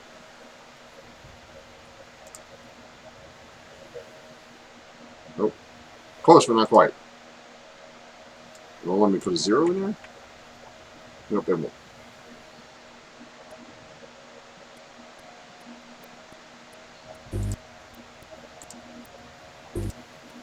Okay, there we go. I fixed it. Woohoo! There, so there's your leadership dice of the things you can do with your leadership dice. That's why we couldn't find it, because of the way the ability. It's written. Well, no, it's when. So the issue we've had is when we add those classes to add your next level, it adds that level and the previous levels together instead of saying, "Oh, you've gone to 3rd level." It just says, "Oh, well, you have the 2nd level abilities and 3rd level abilities, so you must be 5th level." I mean, no,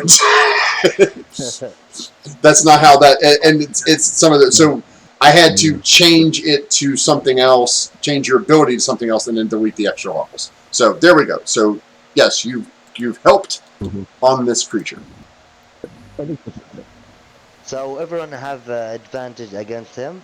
Then So raising my long sword and I'm gonna strike it. okay, you miss. Yeah, I forgot. So yeah, there's nothing I can do. He doesn't. Right, so we'll move up here. You move me up. Yep, I got you. Thank you very much. And I'm going to move here. So I can now see the beastie. Yep. And I'm going to use Enthralling Beauty, cast Charm Person. Okay. DC 14, I believe. Charm Person. Oh, no, I don't want to do that. What's my spell save? DC. Yeah, what's your spell? Spell save DC is...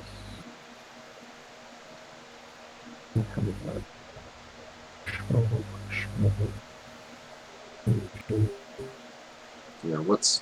Charm Person should be a charisma save? It's a charisma save. No, it's a wisdom save. A DC 14. Wisdom save DC 14. Okay. Yeah, it's 8 plus my proficiency bonus plus my mod, which is plus 4. Hold on a second. Let me check something here real quick before I do that. Ready?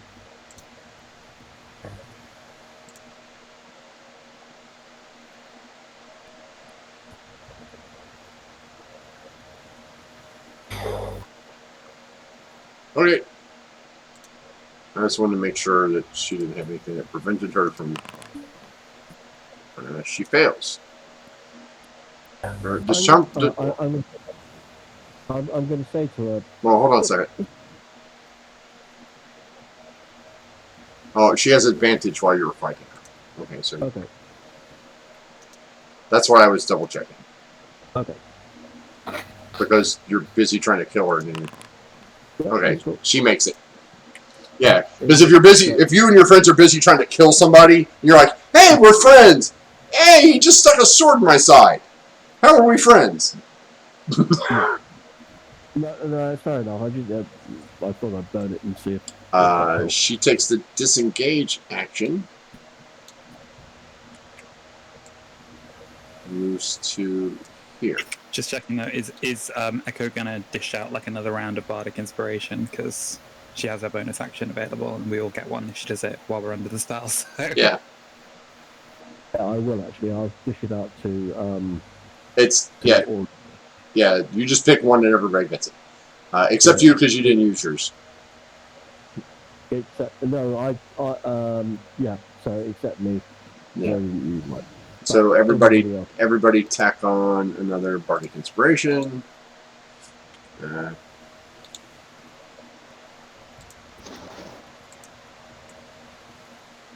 So now, and that will be her turn. It's not a roll, but just do that so it will throwing the uses that Yeah. keep track of it. No, that's fine.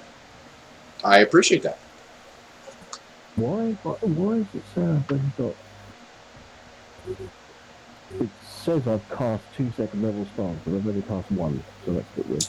Maybe because I accidentally double. You might have clicked it. If you clicked it and then clicked it again to see, or it might have used Charm Person as a spell slot, which it shouldn't have. Yeah. Oh. Okay, well, it doesn't matter. It's also... I put one back on there.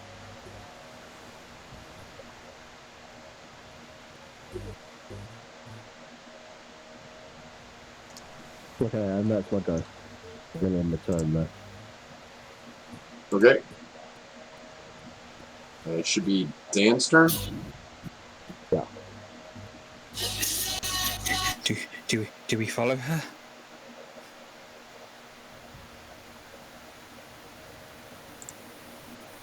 I can try to get rid of these bodies without us having to dump them back in the water. I understand we've probably already made an enemy of her, but we don't have to kill her. Orient will be nodding.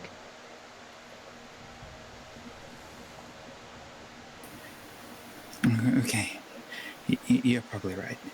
Dan's gonna hop down into the water and incredibly clumsily start to doggy paddle. To where? Out that way? Yeah, wherever you want to go.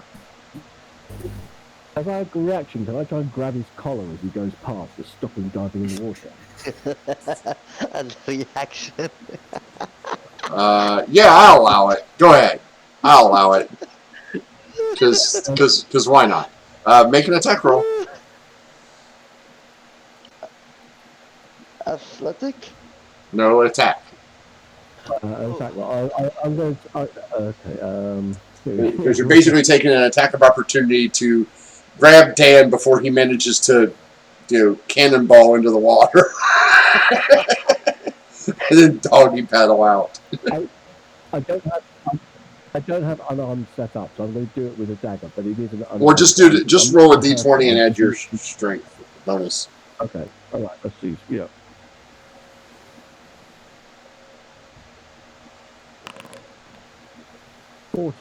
Does that hit your armor?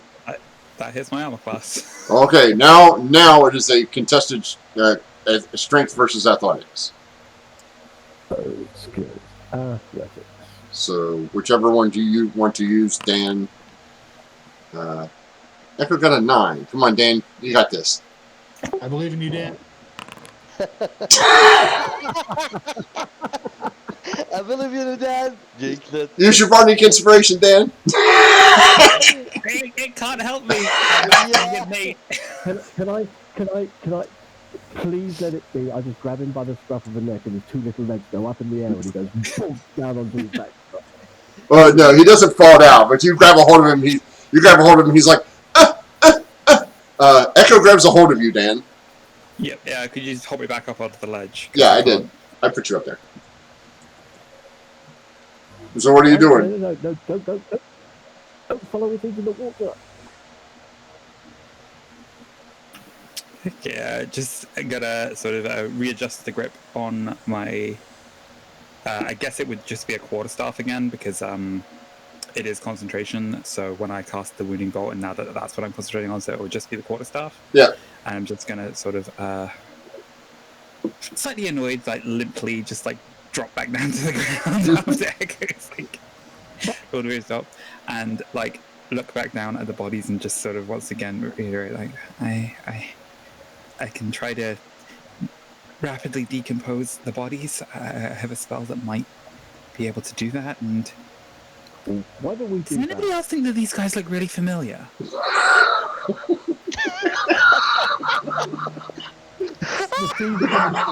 The bodies down here after what happened to get rid of the bodies. Oh, so now they tell you that they've killed people, Dan. No, we thought the thieves killed people. We didn't kill people. We haven't said anything about killing them. Yeah. Oh, okay.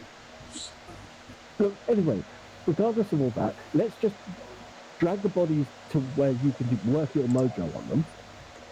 So I'm going to ask you a question here real quick. Are you guys going to pursue her or not? Let's see what Leon does on his turn. Okay, well I'm not pursuing her. I'm trying to prevent. Okay, Leon, what are you doing? I'm gonna roll a quick insight to see if I understand what's going on here. Disadvantage because I'm still exhausted. Yep.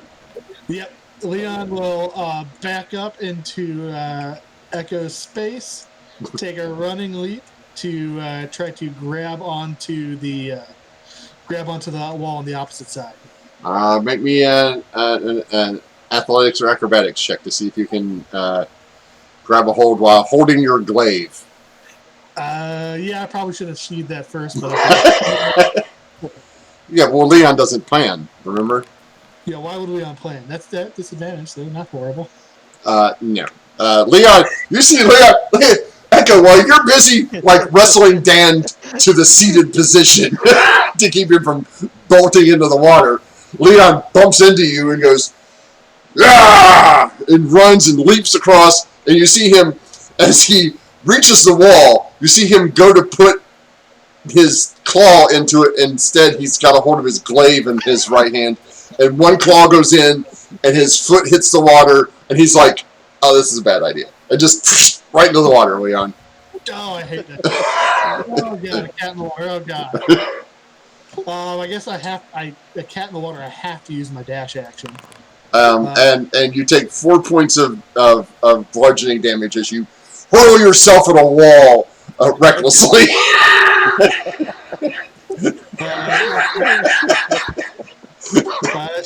Sheathe my glaive, and use my dash action to try and scramble up the wall to climb up the wall. Okay, that'd be acrobatics or athletics. Here come no athletics.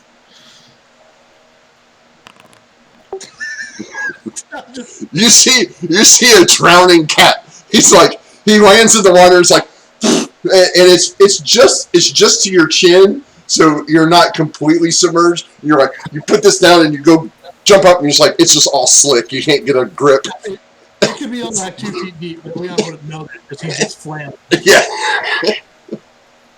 I guess that ends my turn. Orient, you see your cat friend.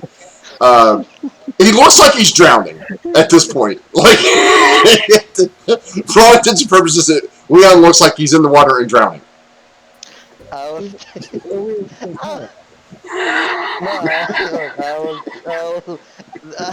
God. I will hold Leon, and Leon, that's enough. We don't need have to fight her anymore. And Dan said he have something to able to get rid of the body. And still use my all dash movement. Yeah, you can drag Leon back to the ledge.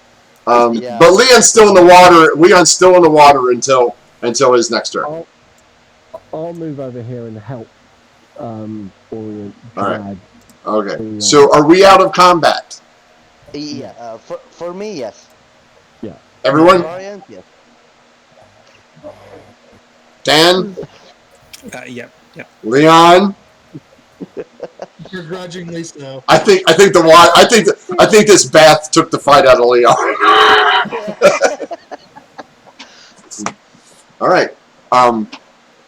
Orient, are you still maintaining concentration on your wind wall or gust of wind? No, I let it go. Okay, you're going to let it go. Okay. Good answer. Thank you very much. I'm also going to drop concentration on my Harmony of Heroes spell. All right. Well, everybody who has Bardic Inspiration still has it. Yeah, you still have it until. No, it lasts until the spell ends, the copied versions. Oh. The person who you give your Bardic Inspiration die to, that lasts up to 10 minutes, so that can last beyond the range of the spell. But if you copy the spell specifies, it will fade. So, Orient has it, everybody else doesn't. Yes. So, everybody take off your little Bardic Inspiration thing. Dan, are you coming out of scary form, or are you just going to stay like that for a while? It lasts for a minute, and that was the same time that I did the spell. So I think he's just still focused on holding concentration on the wounding bolt Okay. to try to like lay the Sahagin so that she can't like heal up and make a quick comeback. Idea of like the incentivized third, like, hey, stay away, and then like once that spell fades, the form of dread will like fade off as well. All right. So Dan's probably just sort of gonna have gone and stood in front of this hole, this pit that's sort of been pre-dug in the cave house, like his quarterstaff on the ground, his eyes closed, is just concentrating on the spell. When that fades and the sort of milkiness of his eyes fades out as well, and he stops being in scary mode, Okay. is just going to sort of look back to the rest of the party and say, if we put the bodies here, we can bury them after I help the bodies to decompose. Hopefully we can do a good enough job that the shipment that comes through here won't be recognized. Or won't recognize that there's a fresh grave. Okay. Go for it. I'll keep watch. Leon's still trying to climb out of the water because apparently can't move up there. I'm still want to get out from the water. Okay, well, I'll physically drag you out of the water. Yeah, you managed to get out of the water there. Yeah. Mm-hmm. Yeah, we just need help over that wall. Yeah, I got it. Yeah. Working on it. 1 second. One thing at a time. Leon, out of the water right now. And I'll put Orient up out of the water as well. Put the body up out of the water as well. Because I moved the body for sake of. Are you pulling the bodies over here, Dan? By the pit? Yeah, just sort of one at a time. If Leon and Orient would be able to help, just going to drag them. Yeah, over. I'm helping. Well, they would have to help because they tied them together.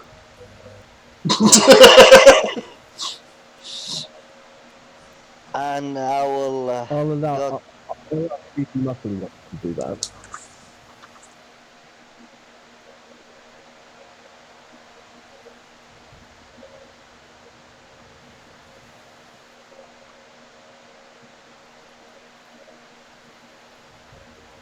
I've never owned cats. What do cats do once they get wet? Do they, like, my old dog would just run around until it was dry. No, cats shake themselves one leg at a time. Like they shake their whole body, and then they shake out one leg, then one leg, then one leg, then one leg, then their tail, and then they sit in a corner licking themselves dry until they. Right, so I'll walk around a bit, then I'll find a nice corner to go. Not help out. A question, DM. And the gust of wind, it is the spell as one per day or what? Yes. You can cast it once per long rest.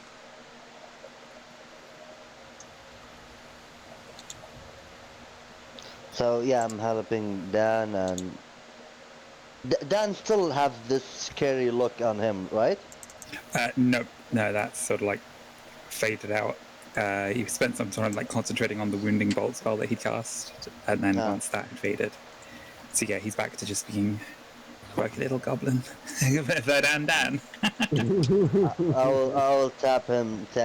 Thank everybody. I will turn. That thing said she owned that place. I think she lived here.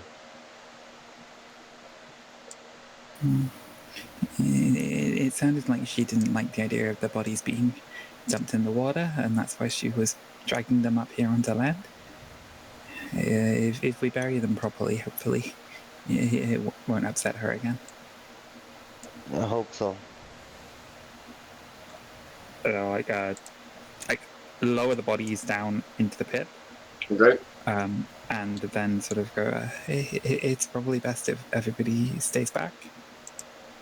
And Dan's going to sort of have the quarterstaff and start like spinning it in what's almost sort of ceremonial, almost like the sort of thing you might see at a funeral, just waving the baton through the air. Sure. As I cast repeatedly a cantrip that will hopefully help the bodies to decompose. Okay, and what cantrip is that? Hopefully.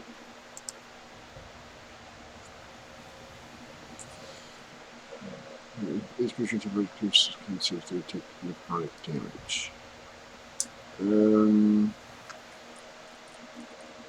What's the 10-foot cube? Okay. So the general idea is that sort of as I'm spinning the quarterstaff through the air, this pall of almost grey energy and spectral type spirits just manifests down in like almost a swirling vortex within a 10-foot space, and just like suck and leach all the moisture and life out of these corpses. Any sense of them having what's been, and almost like mummify them, Yeah. like flash mummify them over the course of like several minutes, and just repeatedly like casting, recasting the cantrip. Yeah, that'll work. It decays the bodies to skeletons. You now have clothed skeletons. It doesn't affect their clothing or the rope, but once the body mass starts to come apart, they just kind of fall apart, and you basically just desiccate these until they're just bones and rags. And then it kind of you see where you've laid them, because you guys filled this in about halfway, so it's only about 5 foot deep, and you see it sink a little bit more. And so as he finishes casting it for the last time, sort of like spins the quarterstaff to a stop, slams it down in the ground, and Dan is just like panting, like a sheen of sweat across his skin, just and then like sort of drops back down onto his butt and just sits in the dirt. I'm gonna pat him on the shoulder, and I'm gonna sing him a cheerful little song. I'm gonna say that was very well done, young man. Thank you. You did a great job. I think I prefer the little goblin dance. That's more fun to perform. Yeah, Orient will take his shovel and start bury I this can body. believe that. Oh. Is there any earth or anything that we can use to fill in holes? Yeah, you're in a tunnel. There's plenty of dirt. Yeah, I have shovel and I'm start to bury it. Okay. There's just a pile of bones, dirt. Are you going to get your rope back? Yeah. Of course. Before because because I threw them inside. I believe Orient removed them before. No, you guys threw them in as a pile, tied together. Oh, okay. Then I will take out the rope before I bury them. I totally forgot. So we went through their pockets last time we killed them, right? Yes. Yeah. Yes. Leon's double checking. Well, Orient's down there coiling up the rope, and Leon's like, well, now that they're not squirming, it's shaking the guy's pants upside down, and you're like, you notice that the dwarf had nothing on underneath the kilt. Hey guys, look at this! I left the kilt.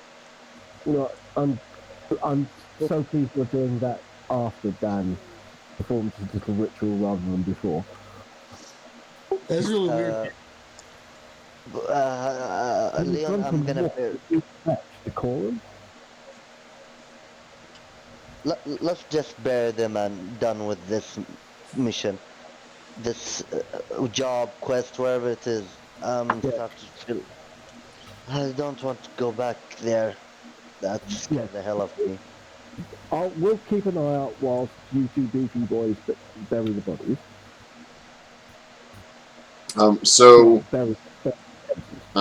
It's been about a half an hour since the end of the combat. About 20 minutes for you guys to move the bodies, Dan to do his thing. You guys start, coiling up the rope and everything. You guys are about finished with filling in the hole and getting ready to pack your stuff up. And we're going to take a break before we find out what happens. We're going to take about a 10-minute break because it's union mandated. So we will be right back, everyone. See you in about 10.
Hey everyone, we're back.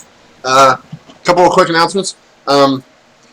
We are, well, I will, this channel, I will have some gameplay tomorrow for the Extra Life charity stream. As you know, I love Extra Life. They're great people. All the money goes to the Children's Hospital here in the Cincinnati area. So we will be grateful. We are going to start about 4 p.m. or so tomorrow. And then starting next week, we're going to have some more streams. Monday, Wednesday, and of course our normal Friday stream. And then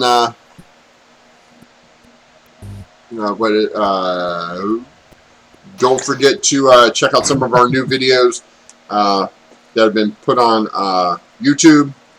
Like, subscribe, follow. We appreciate it. Check us out on Patreon. We're going to put up next week. We're going to have some new Patreon levels go up and some new stuff for our patrons. We're going to start doing some maps, some map making during the week. And I'll be posting those to our patrons if you want to use those for some of your other stuff. As well as a patron giveaway. And by the end of next week, the merch store should be up and running. So we'll start having our merch. Get ready to rock and roll. And please don't forget to thank our sponsor, Comic Book World at comicbookworld.com. Please check them out. Great people, local. And also a shout out to one of our newer sponsors. They don't have a website yet, but if you do live in the greater Cincinnati area, please check out Three Brothers Games in Hebron, Kentucky, for a lot of your tabletop miniature needs. We got a couple guys there that do 3D printing and have 3D printed a lot of stuff for Warhammer and other of those miniature tabletop stuff. A lot of good stuff over there. Plus, they're really nice people. So check them out as well. As soon as the end of the year, they will have their website up. So we're just going to start giving them a little shout out. They're going to host, once they have their website up and running, they're going to start hosting, they're going to be sponsoring one of our streams during the week. And we'll be able to have some more stuff going on from there.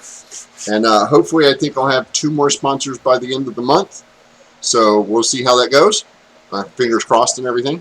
Also, I'd like to thank David for his 4-month subscription. Yay, thank you, 4 months in a row. I can't believe I've been doing this for 4 months and have nothing to show for it. No, I'm just kidding. No, 4 months. It's been kind of rough. We've had a couple of weeks here and there where, real life gets in the way of what you really kind of want to do. Things are looking good, though. Things are fine. Everything's fine. The world around us can burn to the ground for all we care. We still have our internet. As long as we have internet access and dice to roll, we'll be fine. So, with that being said, you guys, as you finish up your little to-do, you hear the familiar sounds of boat oars splashing in the water, heading your direction. They seem to be getting closer. Huh, wonder what that is. Did we bury the? Yeah, you and Leon are right now putting the last 6 or 7 scoops of dirt on there, and patting it down and trying to make it look inconspicuous. Like it's not a mass grave at this point. Yeah, well, look to the. We better leave. We knew there was a shipment coming at 6. Is it 6? Is it halfway between dinner and midnight? I've got no idea, but let's get out of here anyway. Yeah, we're leaving. Just okay. We could say hi, but all right. That's gonna like No. root around, bring out the key, and like dash down the passageway to like open the secret passage back into the alehouse. Yep. Okay. After about 2 minutes, as you guys are dashing back down there, I need everybody to make a perception check. Aha. Perception. You got this, Leon. You got this. Disadvantage. Yeah, 11. 15? Echo. You hear the faint sounds of screaming Yeah, from. in terror and pain from behind you. From behind us. Yeah. You're muted a little bit again. If whatever you did before. Oh, okay. Hopefully that's a bit better. Yeah, that's a bit better. Okay. From behind us, as in like back the way we came, or Back behind the us as in- back the way you came. Or no. Behind you is in where you guys just left the bodies. Or skeletons. Okay. Shit, not my problem. Let's go.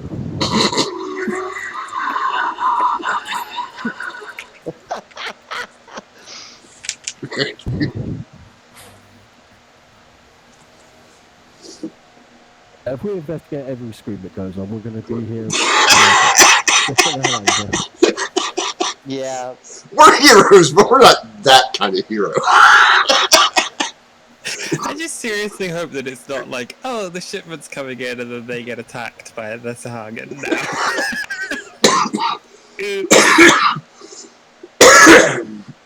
You did see what spell she cast out there, right? Not our problem. Yeah, spiritual weapon. No. Spiritual.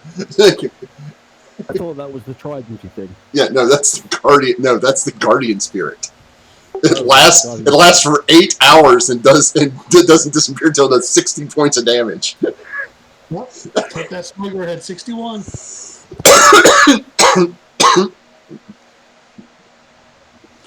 Oh, so Echo doesn't let anybody know, and you guys head back to the Fat Goblin.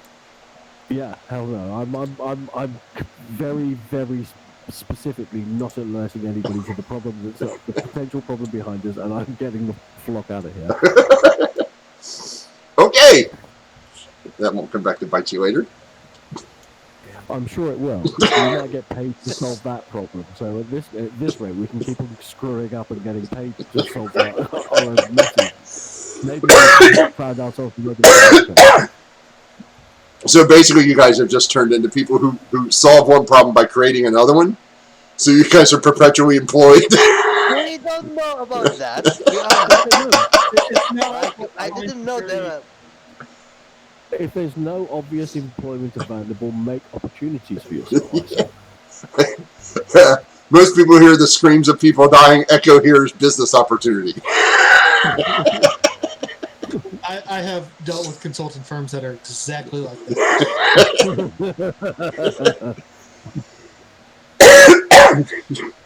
Sorry, I'm just thinking of that Simpsons bit. Dad, did you know that the Chinese use the same word for crisis as they do for opportunity? Yes, Christitude!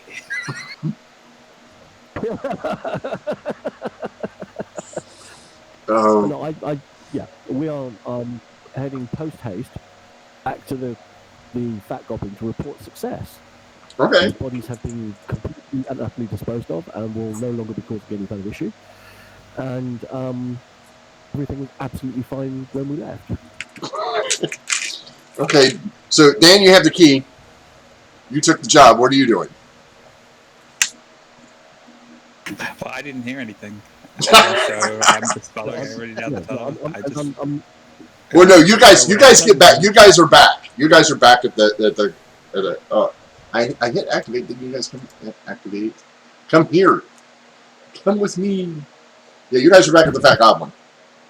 Yeah, I'll put my hand on Dan's shoulder and sort of pass him on the shoulder and say, "No, you did very well.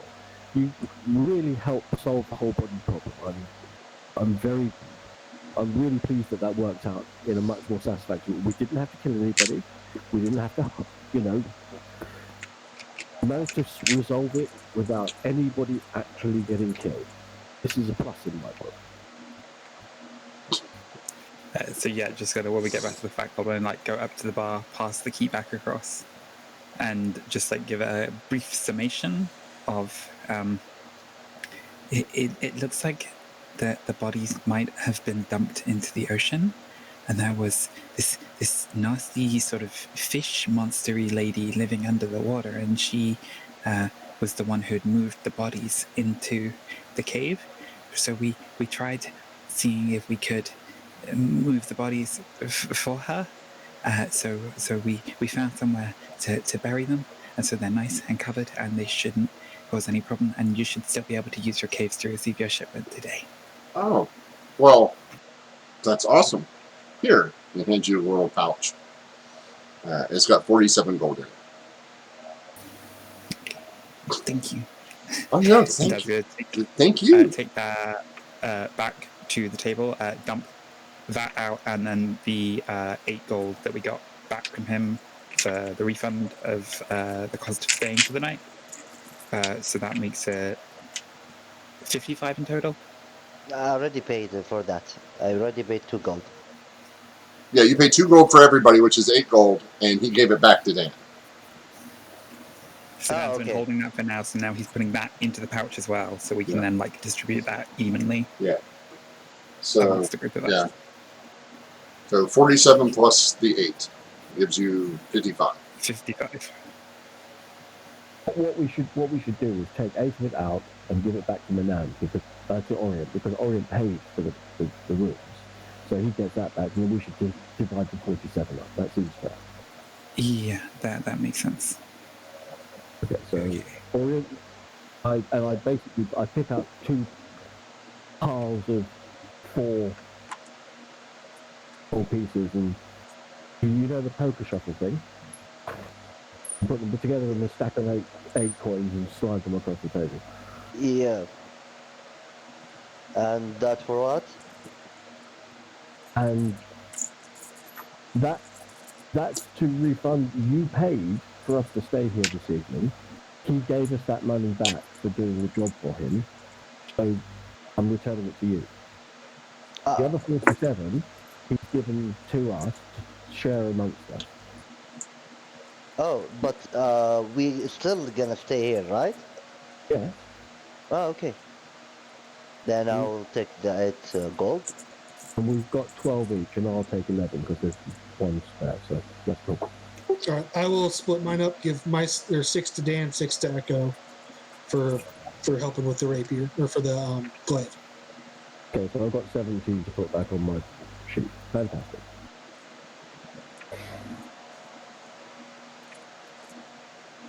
Thank you.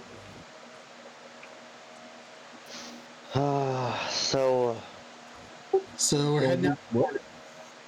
We head out tomorrow to go and see what we can do about these bandits. May I say, gentlemen, that I'm probably pleased that we managed to resolve that without any serious issues, and hopefully everything will be absolutely fine moving forward. Yep, another job well done with no lasting consequences.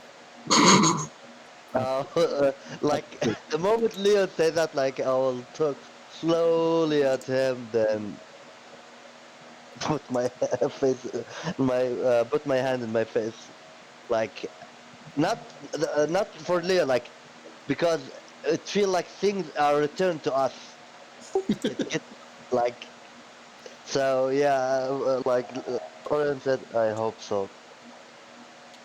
All right, well, if there's nothing else we need to do, I think I'm going to hit the hay because I am tired. Then good night, Leon. It's like 7:30 in the evening. Yeah, Leon didn't sleep last night, so he's exhausted. I don't know what to do with. I don't know what to do for it. Yeah, Leon goes to bed. I'm gonna spend 2 or 3 hours in the inn performing, with telling epic tales and punctuating it with music and the odd minor illusion, just a little bit more oomph. Sure. It's skills, performance.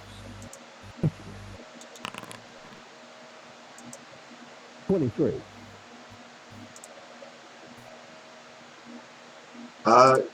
Yeah, over the course of a couple of hours, you make about 1 gold and 6 silver. Excellent. I'll add that on to my.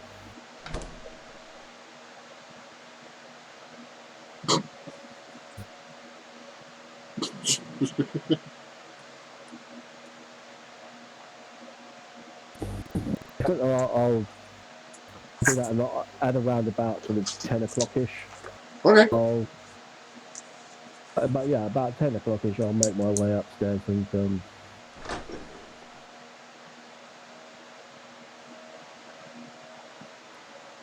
And before I go sleep, I will have a go. nice quiet night's sleep. I will speak with the bartender, tell him, if you need anything else, you should talk to us. I'll talk to me or Echo. You don't have to talk to our little friend there. I like your little friend. He doesn't cause any problems. Pays his tab on time. Best customer I've had in years. Well, we like our little friend as well. He's great. I like him so, but just I don't want to be confuse him a lot. He seems And like a quite intelligent little guy. I didn't say he's not intelligent. I said I didn't want to confuse him. So, just for next later, better for you. Better, not. I'm not threatening. It's better for to talk to me or Echo if Oh, anything you want. okay. And I will tell him tomorrow at morning. But tomorrow at morning we're leaving. So we might get back again. Be safe. Thank you. Then I will go back to sleep. Okay. You guys, everybody gets a long rest. It goes uneventful. No nightmares, no strange voices, no weird dreams that wake you up in the middle of the night. And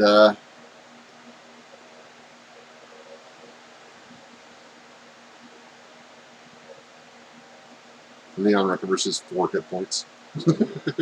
And is not exhausted anymore. Hooray! But you kind of, you wake up and Echo. It smells kind of bad in here. In what way? Wet cat fur. You know how when you get a cat wet, but it doesn't get clean. Yeah. Yeah. It's that. Yeah. Mental note to self. Try to learn the prestidigitation cantrip so I can clean this problem up.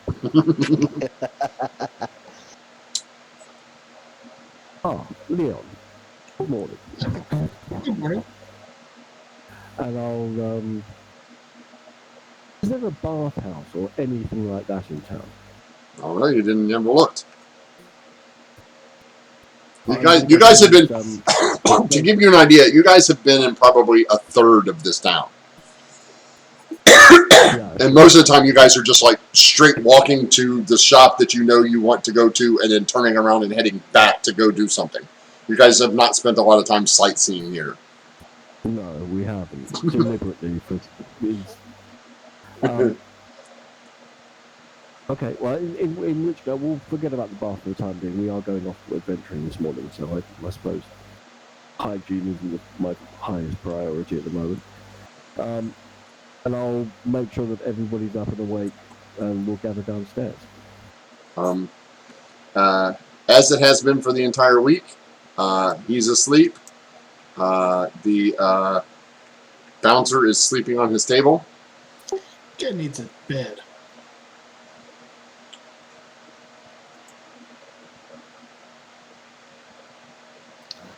So We'll scavenge whatever breakfast we need to. Yep. Yeah.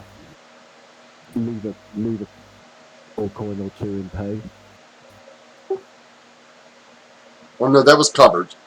Your was covered, okay. meal yeah, the night and the meals were covered by your. Fantastic. Okay. And in that case, we'll have a nice brekkie, and then we'll make off for the gate by which we entered the city for the first time round. All right. You guys anybody want to do anything before you get to the gates? No, I don't think so. Nope. Let's go. Okay. Good. Just trying to remember. Did we keep the What cart? the hell? No, Karn took that back. No. Okay. What the ever loving? So we don't need to lug it about with us. No. What the hell happened here?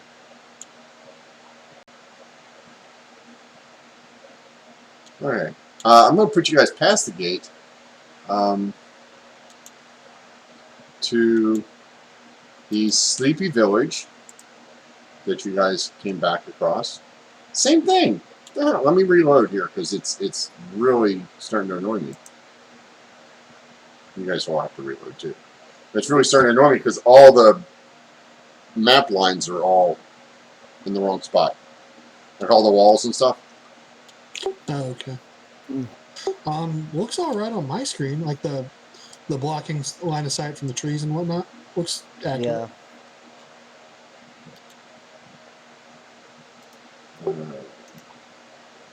Wait till everything gets here. What screen are you guys on? The city gate still? No, we see the Sleepy Village.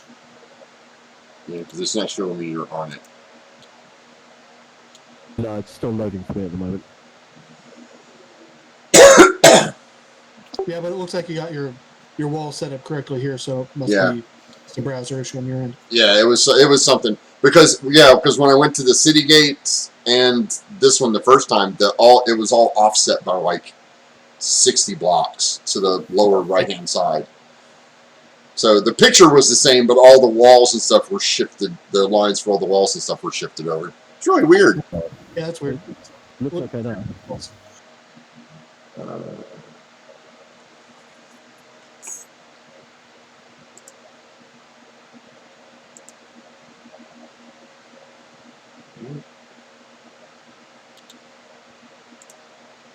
Huh.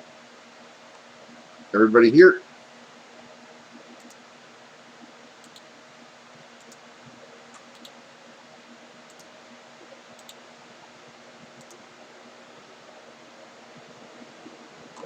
Anybody not here? On the Sleepy Village map. No, I can see. Me too. Okay, so everybody is here at the Sleepy Village. Okay. Like I said, it took you about a day and a half to get here. Totally uneventful. You guys get here right at about evening time. Do you guys want to stay here or spend for the rest of the night? It'd be a couple hours here, then spend the night, and then travel on. You guys have walked quite a ways. It might be a good idea if we didn't stay in the inn, so that if there's an attack overnight, we're outside to kind of react to it, just in case. We better to gather some information to understand and see. They might have good information for us. Yeah, but either way, we can have dinner and a drink in the tavern. Okay, we'll do that then. Yeah, you guys have dinner. It's fairly empty, same as before. There's the same old guy that was in the corner. There's the same waitress. Nothing much going on.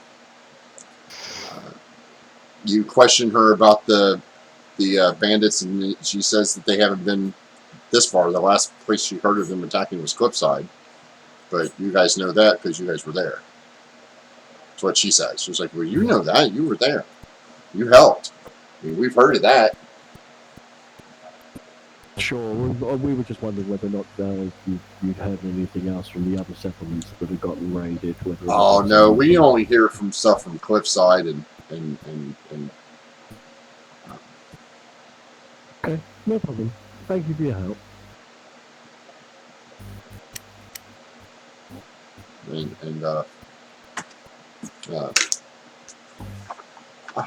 Farpoint. Jeez. I remember my own.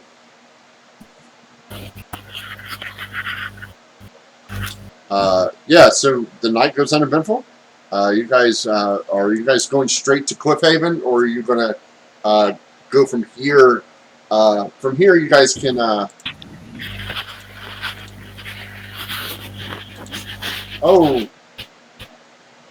From here, you guys can cut across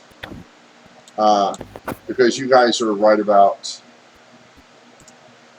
You guys are right about here now, so you guys could cut across this way to the other village, or you can go across the cliffside and then down.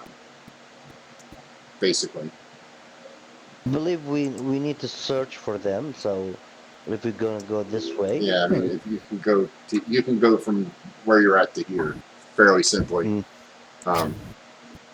It seems to be about.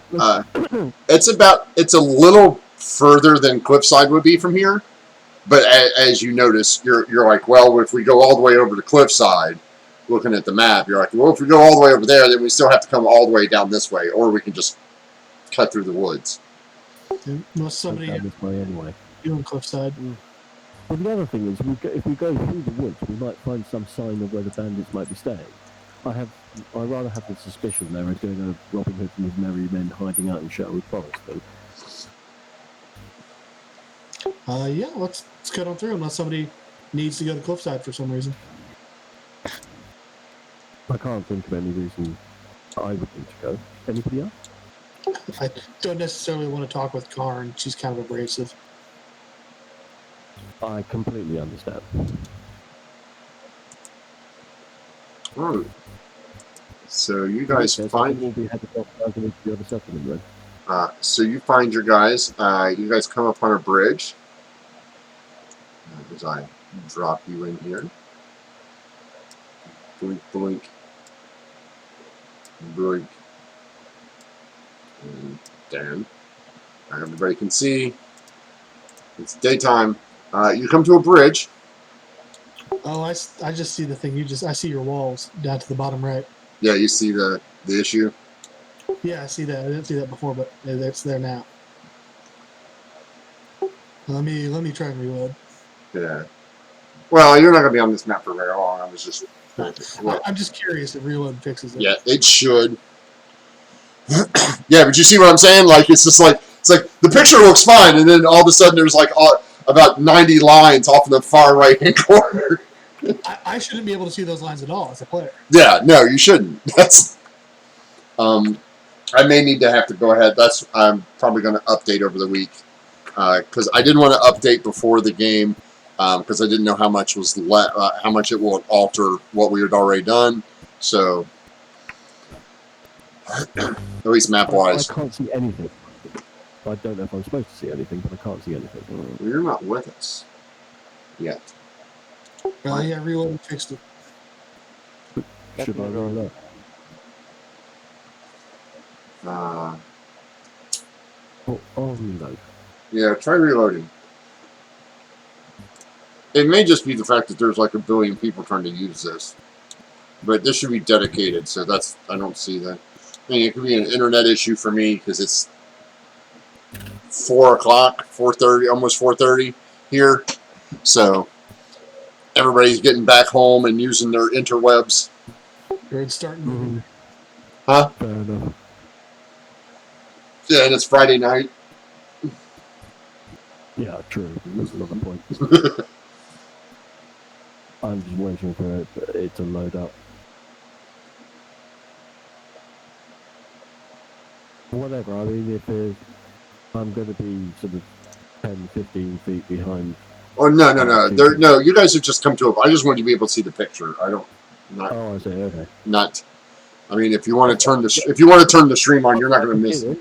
Oh, you can see it now? Yeah. Manan, how you doing? yeah, I can see normal.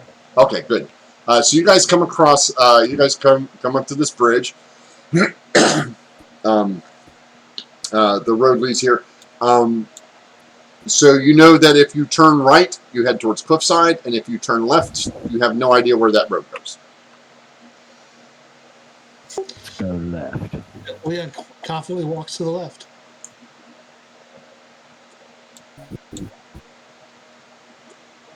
All right, so you guys travel. There's just a moment when Dan's walking across the bridge where he almost gets distracted, and he's just pausing, like admiring the craftsmanship.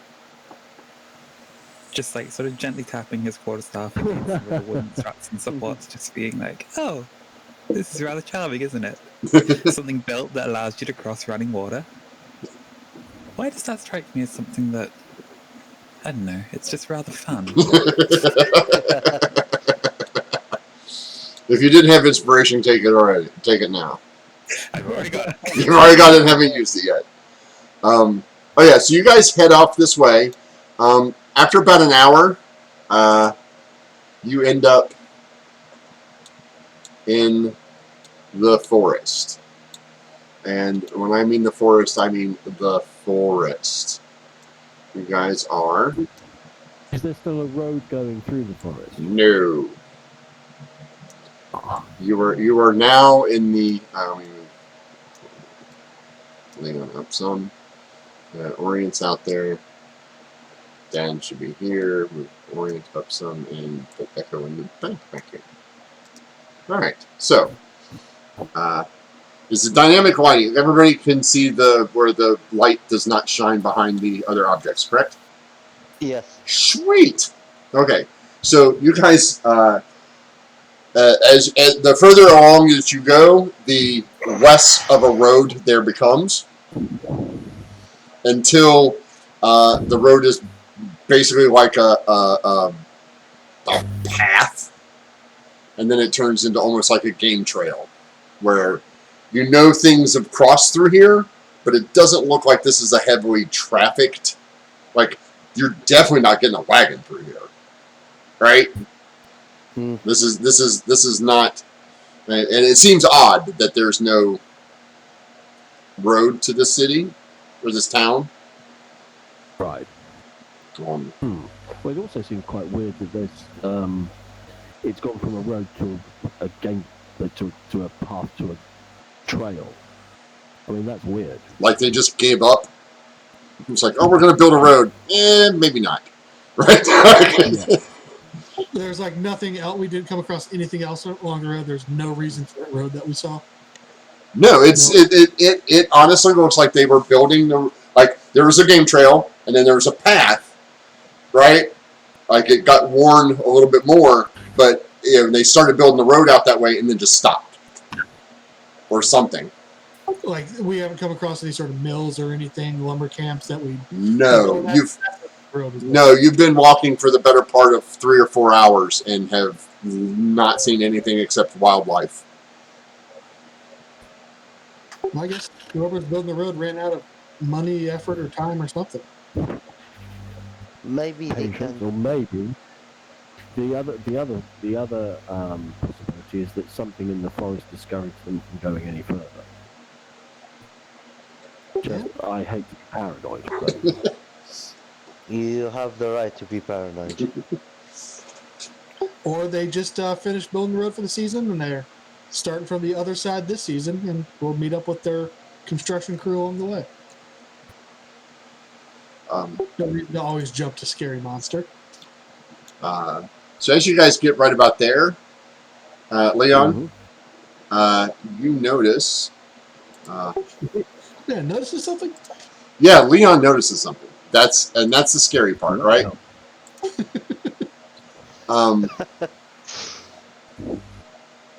Where did I? Ah, yes.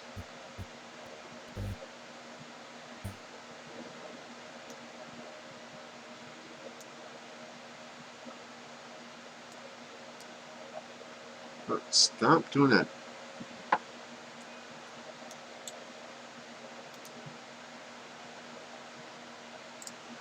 Nope. Nope.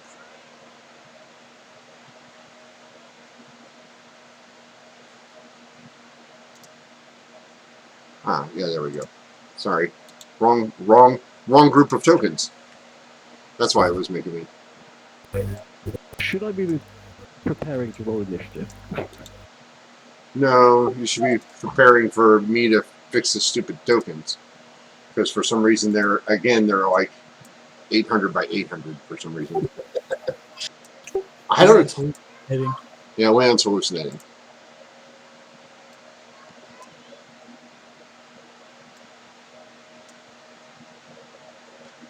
Oh, so his is fine. Catboy works fine. When you update him, are you updating him on the token on the map or the prototype token on the character sheet? The prototype type. And then it should hold over. I you would think, right? Yeah. But anyway, you see a merry band of adventurers kind of camped out next to this rock. Oh, hello! Long time no see. What are you guys doing here? Don't come any closer. Oh, what's wrong? What are you doing out here? We're just heading to the town over yonder. The town over yonder. What town? I look back. Did we ever get that town's name? The one that's not Cliffside, but the other one down south of Cliffside. We're here to investigate bandits attacking the settlements. Oh, bandits, huh? You probably won't find any bandits out here. I don't know. We found you. Oh, yes, but we're hunting something quite more dangerous than bandits. I'm sure you are, but that doesn't mean to say that there aren't bandits out here somewhere. I mean, I'm sure you must have seen something. Yeah, we saw several drakes. Killed a couple of them. Oh, nice. Is that we're out here hunting or drake hunting? Well, yes. Okay, well we're bandit hunting, you're drake hunting, so no overlap on goals, so no reason we can't be friendly. Oops. My bad. That's not good. My bad. Well, what happened? I accidentally walked out for some reason. Oh, okay. Well, we haven't seen any bandits. Just a drake nest.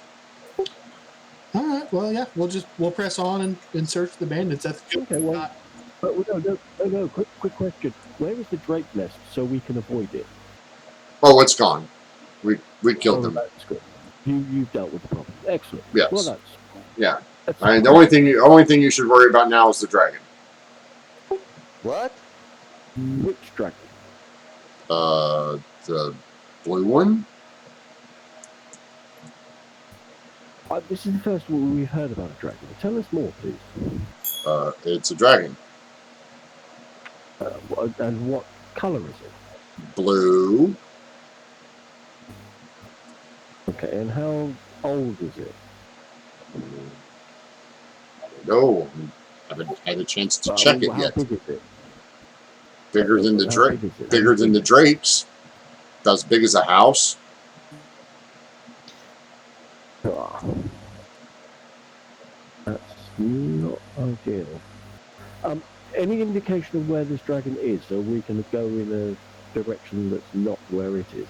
Well, if you want to be in a direction where you're not where it is, I would turn around and go back the way you came, because it's not over there.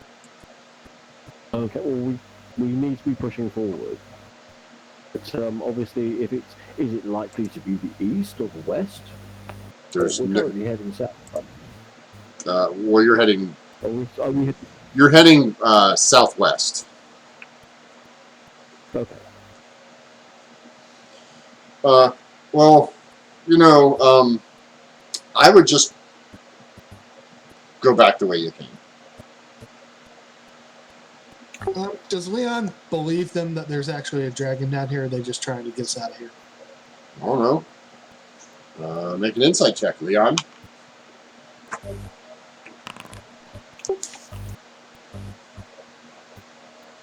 I think they might be exaggerating about a dragon. Maybe it's just a drake they couldn't take down.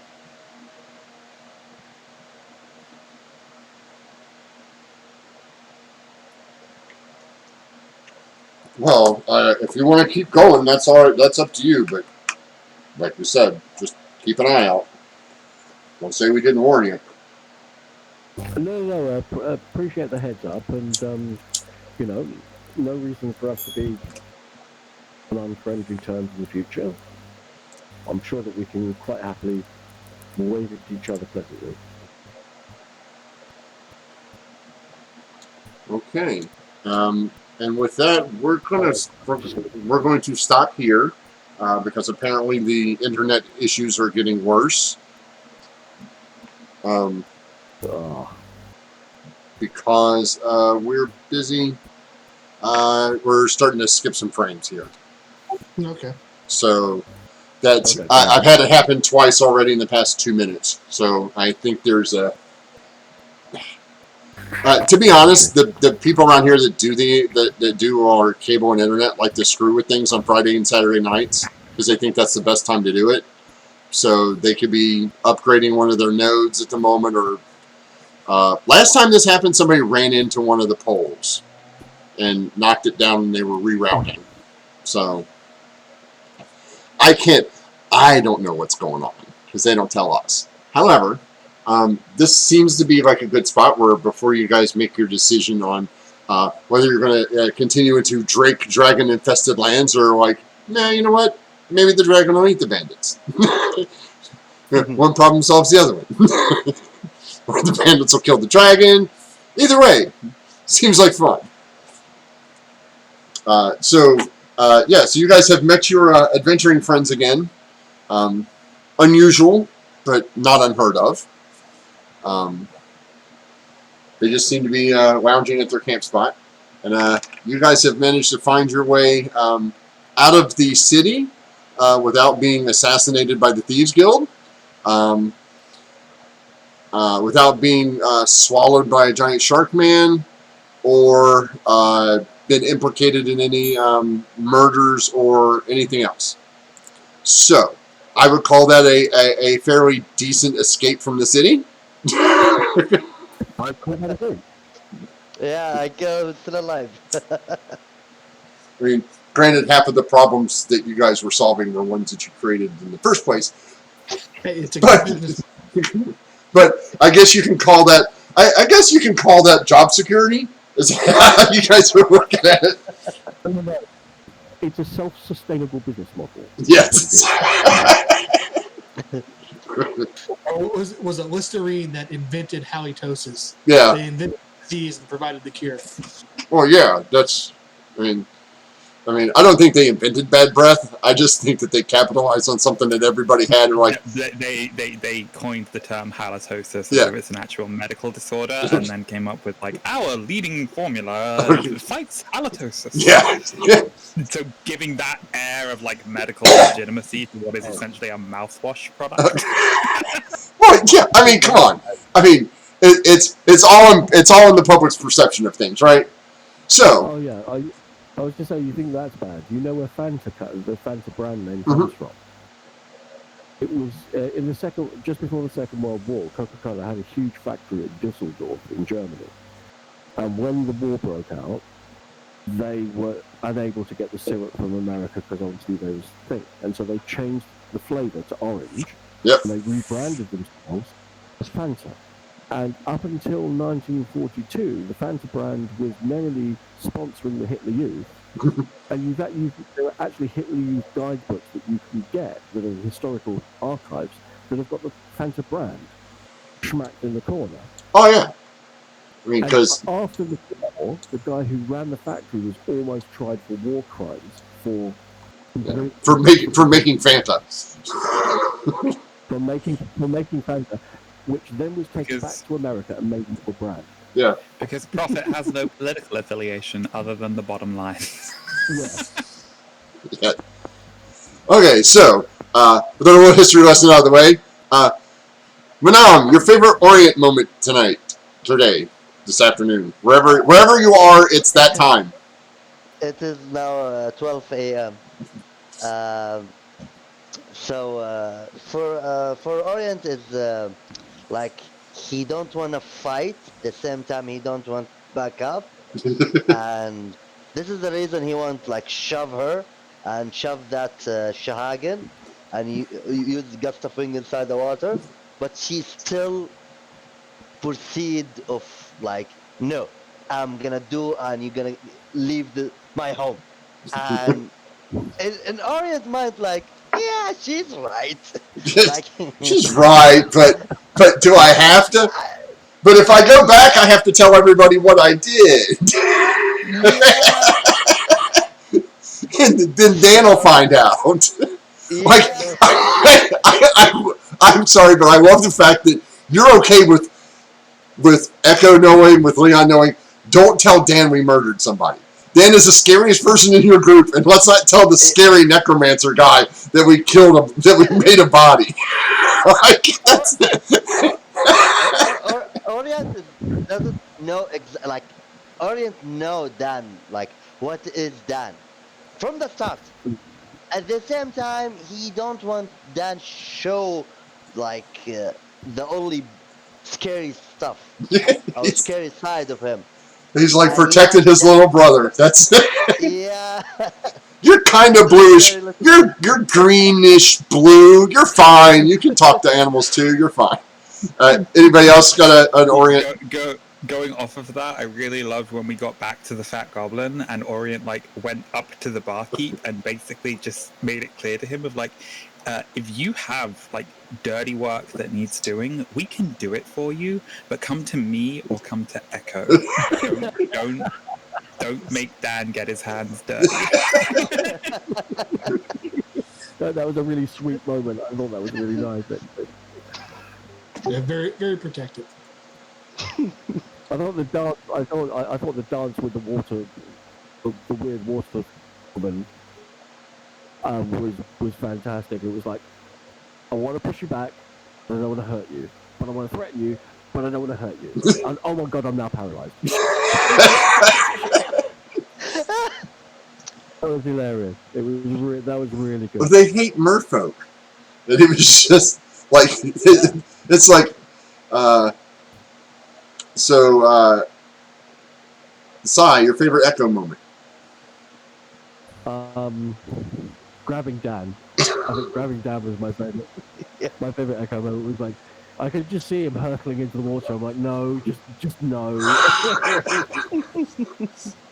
And dragging him back. That was really good fun. Well, and then, in your so you get to add you get a +1 to your herding cats because you successfully herded a cat today. So you can raise your cat herding skill by 1. I think You're still not proficient. You're still not proficient. You're still not proficient in it, but I really am tempted to add that as a skill into the game. As a specific variant of animal handling. yes. Pretty I like the moment with Dan. Yeah, that was probably my favourite moment. Anybody else? I liked how much of a struggle it was for Echo to finally put on armor. Yeah. It was, I'll say that. I know practicality. We're in a lot of stuff's going down. I need to protect myself, but it looks horrible. I just don't want to put it on. I was amazed she bought one off the rack. I was just literally amazed that she's like, well, I'll just take one off the rack. No, it's that whole scene and interaction played out like a perfect comedy sketch. Because at the beginning, Echo's like, I need to go and buy some studded leather armor, and Orient's like, I have studded leather armor I'm refusing to wear. Why don't you just wear that? And Echo is basically like, I would rather be dead than unfashionable. Goes to the shop, but puts in this order. How much will that be? That will be 92 gold pieces. Oh, and then Orient has to step in and basically be like, could you just get the one we already have tailored to fit in the meantime so that you're not going to die? Yeah, that was a very nice. And then she still only wants to pay half. She's like, so she pays the half up front, and Orient's just like, here, just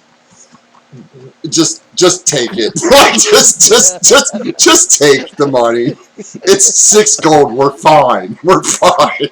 Like I think Orient and Dan have almost all of the money that they've had so far, right? Sorry again? I think Orient and Dan still have the majority of their cash. Yeah, Yeah. I bought the thieves' tools, and I lent some money to Leon to pay for the bardish, and then I have most of my money because I don't need anything. Yeah, and I have the stuff before. Yeah. And even if I'm paying for the, like, I almost go to like only 2 gold when I paid the 8 gold for the day or for the night, but it returned to me again. Yeah. So So So I mean, to be fair, Orient's been pretty generous. yeah. To the paying. No, but I just saw it. For me, it didn't seem like a comedy sketch. It seemed like a dad taking his teenage daughter shopping and just saying, "No, you can't afford that. You don't have any money. You don't have a job. Here, Dad'll buy this for you." just like no, we can't afford the expensive dress, but you can buy this one, and we'll save up and get you a new one later. Okay, just put on the damn seatbelt. If you want something else, you can go spend your own money at it.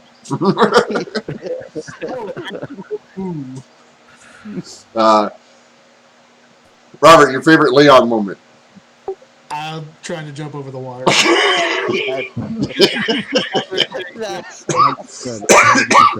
And it goes. That's because Dan unsuccessfully. All I can see is in the back of Leon's mind is, well, she's got to hold a dance, so she can't stop me. Like Mom's not looking. Now's my chance. Right? It's when we went the turns leading up to my turn, I'm like, you got to remember to put your pole arm away. You got to remember to do that first. And the turn comes around. Nope. All the way. It's just that when we went to the cave last time, and you made a point of the fact to say, like, that's what Leon would have done if it had become necessary, was try to claw along the wall, and that he made the attempt, and it went spectacularly wrong. I believe Orient saw when Echo stopped Dan from trying to jump cannonball inside the water, but after that, seeing Leon past him, jumping above him and splashing in the water, that was a fantastic moment. It was like, I've managed to. I've got one of them. It's okay. Oh no, shit! The other one. And Orient's like, I can't save Dan. I can't stop Dan because I'm too far in the water. He'll he'll get in the water before I can stop him. Oh, good. Echo stopped him. That's great. And Dan just has this defeated look on his face, like, ugh. And then all of a sudden Leon's like, I got it. Nobody's told me not to. No, yeah, because that's Leon's go-to. Is like, if you don't tell me not to do it, I'm probably allowed to do it. Right? That does seem to be Leon's rule set. It's like, nobody told me I wasn't allowed to. Yes. And also, I'm getting him a T-shirt which reads, "In my defense, I was left on my own." No, it's in my defense, I was only told 3 times.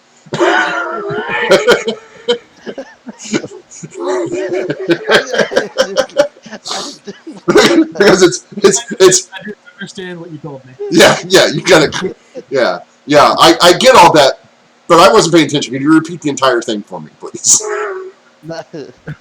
Orient very happy when that creature left, and okay. He's like, okay, she's leaving.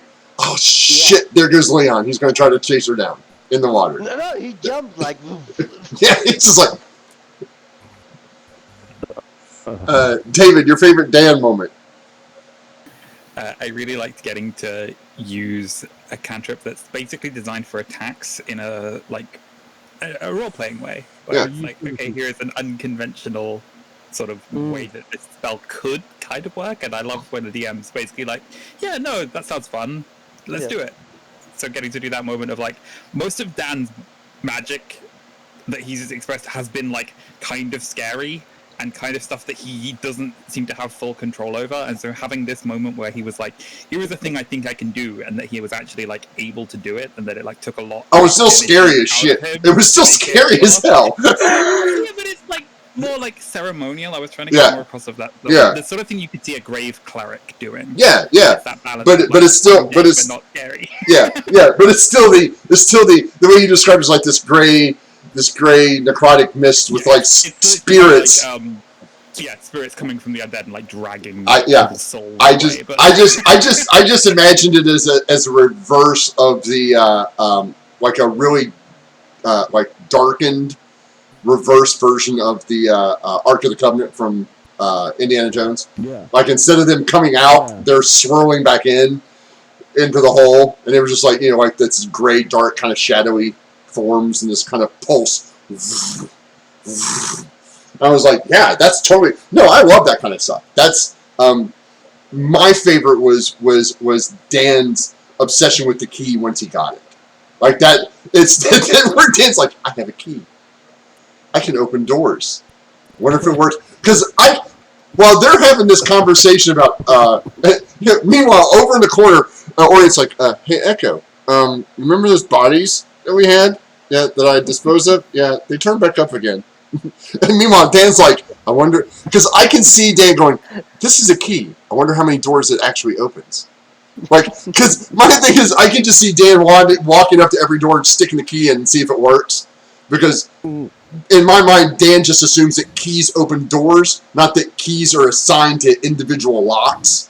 Dan's like, a key opens a door. So Dan doesn't have that concept of you have to have a specific key for a specific door. It's just keys open doors. I have a key. And I can. The other thing is while we didn't roleplay it, I can see Dan not wanting to give the key back, like sliding it and just kind of like keeping his hand on it as the guy tries to pull it out from under his hand. Like it's like I don't want to let go of it. I don't. Okay, fine. Yeah, but that was my favorite. The way I look at it, Dad's already proven that he can pick that lock if it comes down to it. So. Yeah. But I just thought that interaction of Dan just holding the key and just going, I have a key. Yeah, I have a key. It's pretty and it's shiny. It opens doors. Like that's a magic item. Like if Dan, I think Dan's epic magic item that he's going to find for this campaign is going to be a skeleton key. Yeah. That unlocks any door. He just turns around going click. Like it's like, don't you want just staff of the Magi? No, I'll take the key. Like the big huge this big huge artifact. And then it's like, is that a key? Can I have that? Yeah. Anybody else? He's got 3 magic items attuned. Like one of them is the key, and somebody hands him a staff of the Magi, and he's like, I'm not going to disattune from this. You must be kidding. Yeah. You're gonna take this. Anybody else have a good Dan moment?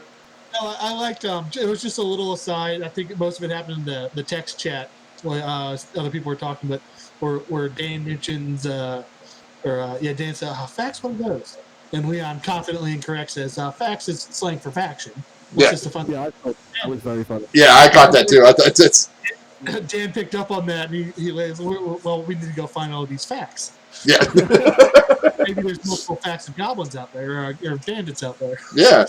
There are different versions of bandits. Which bandit are you trying to find? Yeah, that's. I'm curious why Dan tried to jump the water. Like, he gave a solution, avoiding fighting with that creature.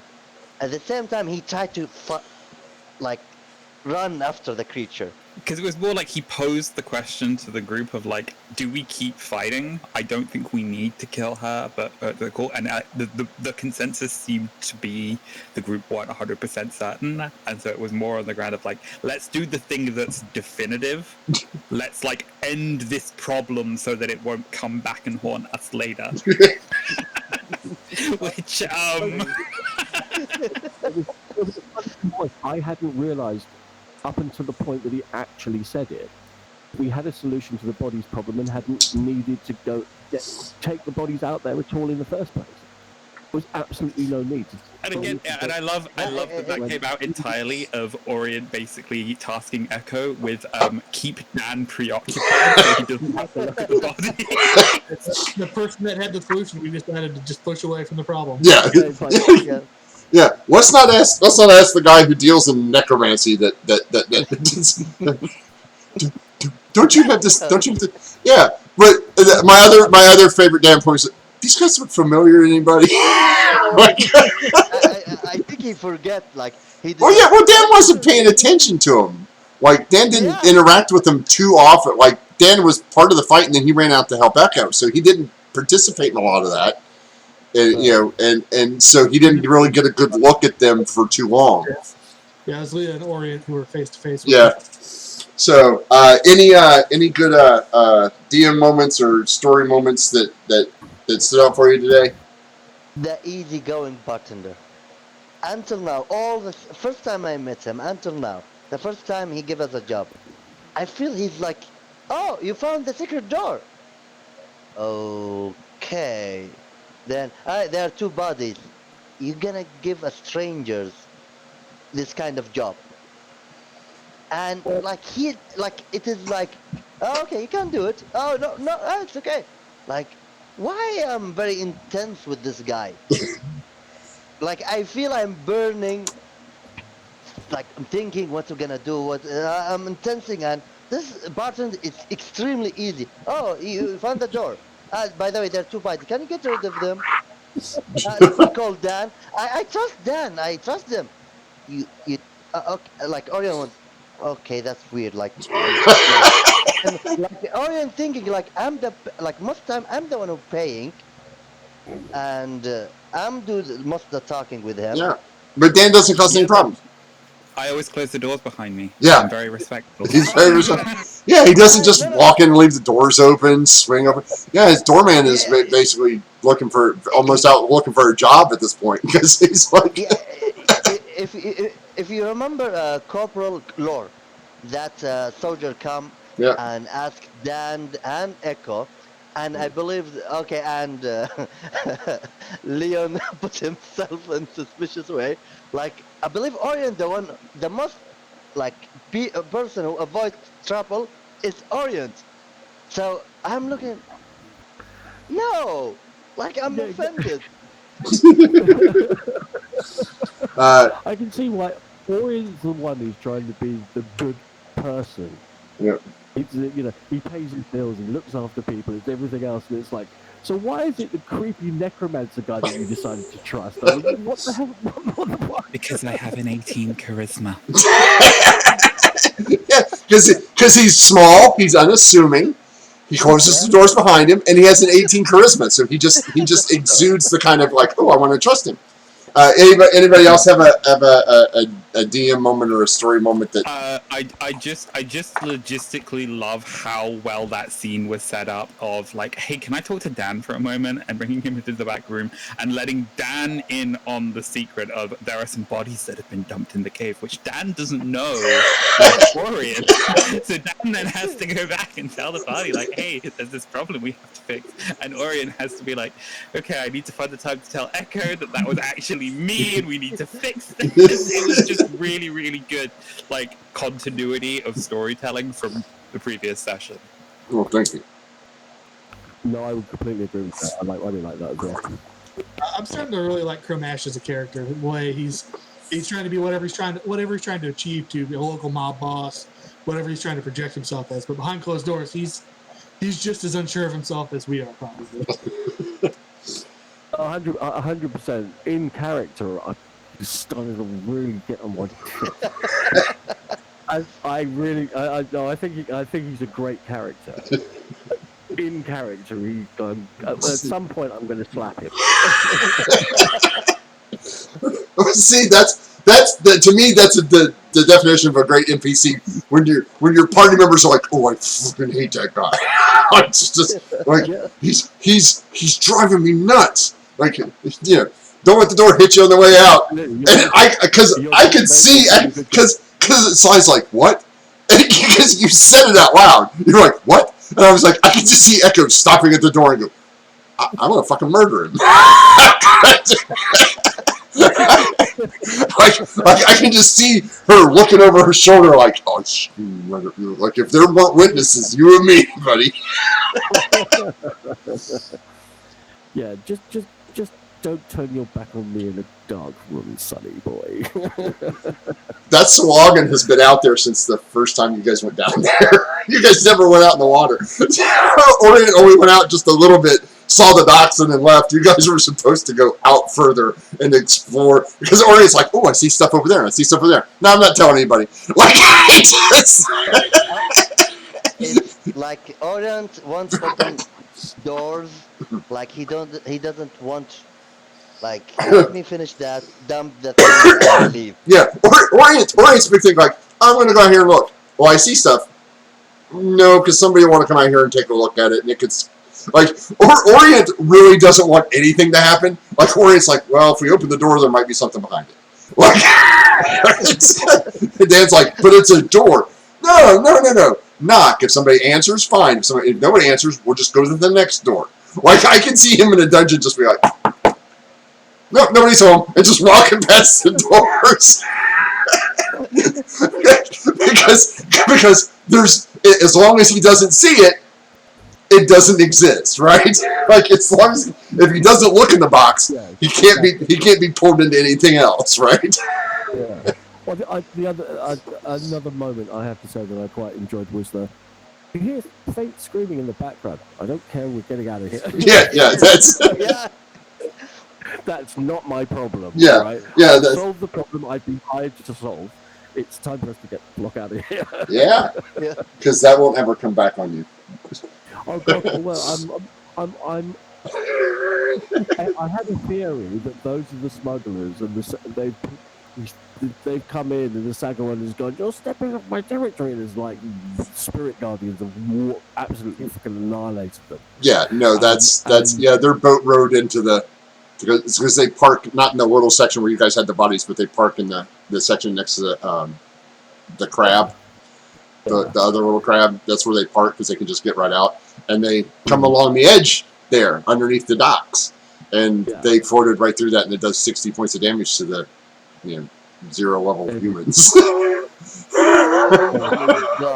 Yeah. Yeah, it's a good thing you got out of town.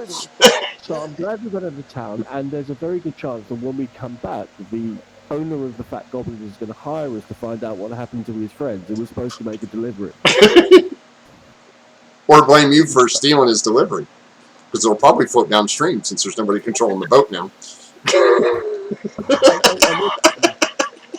There is that. We'll just turn around and say, listen, we got out of there before, we solved the problem before they arrived. 100% legitimate and true. Yeah, sure it was. Absolutely. Yeah. And then you guys ran into your friends again, so. Exactly. And they're still not suspicious of them. I don't trust those guys as far as I can throw it. I'm only playing. I'm talking about Leon. Leon's like, oh, hey. Oh, never mind. Oh, dragons? Okay, we'll keep a lookout. And just keeps walking. That's Leon in a nutshell. Like, oh, thanks for the warning. And Echo is like, no, wait. Can we ask a few questions here? Can we get a little clarification?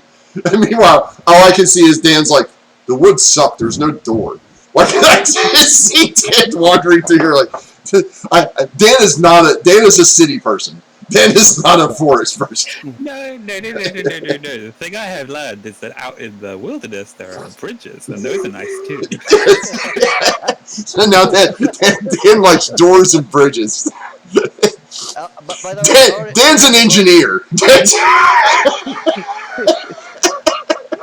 Or the moment he heard dragon, he said dragon, and started to turn right back. And okay, we need to get out of here. Yeah. Like he didn't say that, but he's waiting for everyone done speaking. But yeah, or it's like, no, screw the dragons. Yeah.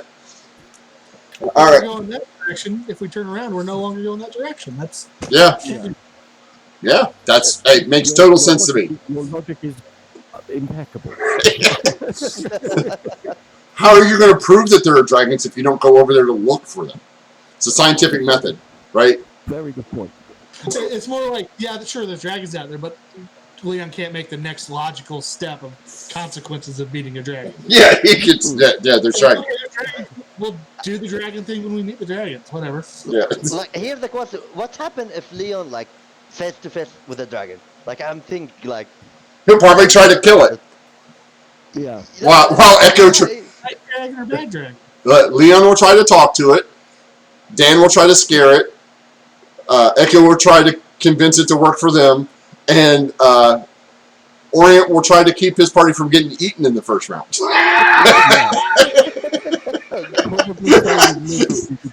I'm just saying. I mean, that's statistically speaking, that's those are the most likely courses of action. Though couldn't argue with that. Yeah. All right, guys. Everybody, I want to thank the players for showing up again today. I want to thank you all for watching. As always, I have a great time. I think that this is quite possibly one of my favorite D&D games I've ever run. I have a blast. I think the characters are great. The players are outstanding, of course. Although you wouldn't be able to tell it by the way we play our characters or the way we DM. We are actual professionals. So what we're doing. Yeah. It's really good to play as bad as we do. Yeah, yes. It requires great skill and acumen to be this bad at something you like. Again, don't forget to visit us on Patreon. Don't forget to donate to the stream because, as always, these streams are brought to you by you, the viewers.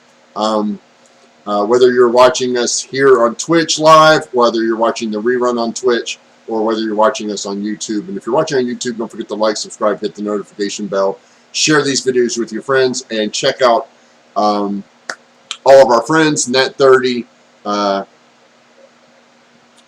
the Mark Knight, Ray Lynn over at her Twitch. You can see a bunch of those. Check out Foundry. Check out D&D. Check out our stream. We'll be back again next Friday, and starting on Mondays and Wednesday, we'll have some more streams going, and then we should have a couple more campaigns either locked in, either started before the end of the month or locked in by the end of the month, so we can start either at the beginning of the new year or for Christmas in December. Some of those should be starting up. And go check out my friends over at Zero Session. They have DMs who are willing to, for a small fee, run games whenever they get a full booking. Great group of people over there, Trevor and Alyssa. They started this out. I am proud to have been selected and accepted as one of their DMs. So I will be doing that on some days as well. Some of them will be streamed, some of them won't be streamed. It just depends on the players, how the players feel about that. But yeah, it's going to be a great opportunity. I think it's going to be a great opportunity to get more people into the streams, interested in Orden as a setting, and well, stop on by and check us out. Don't forget to stop by Comic Book World, comicbookworld.com, where's our sponsor, and donate to Extra Life.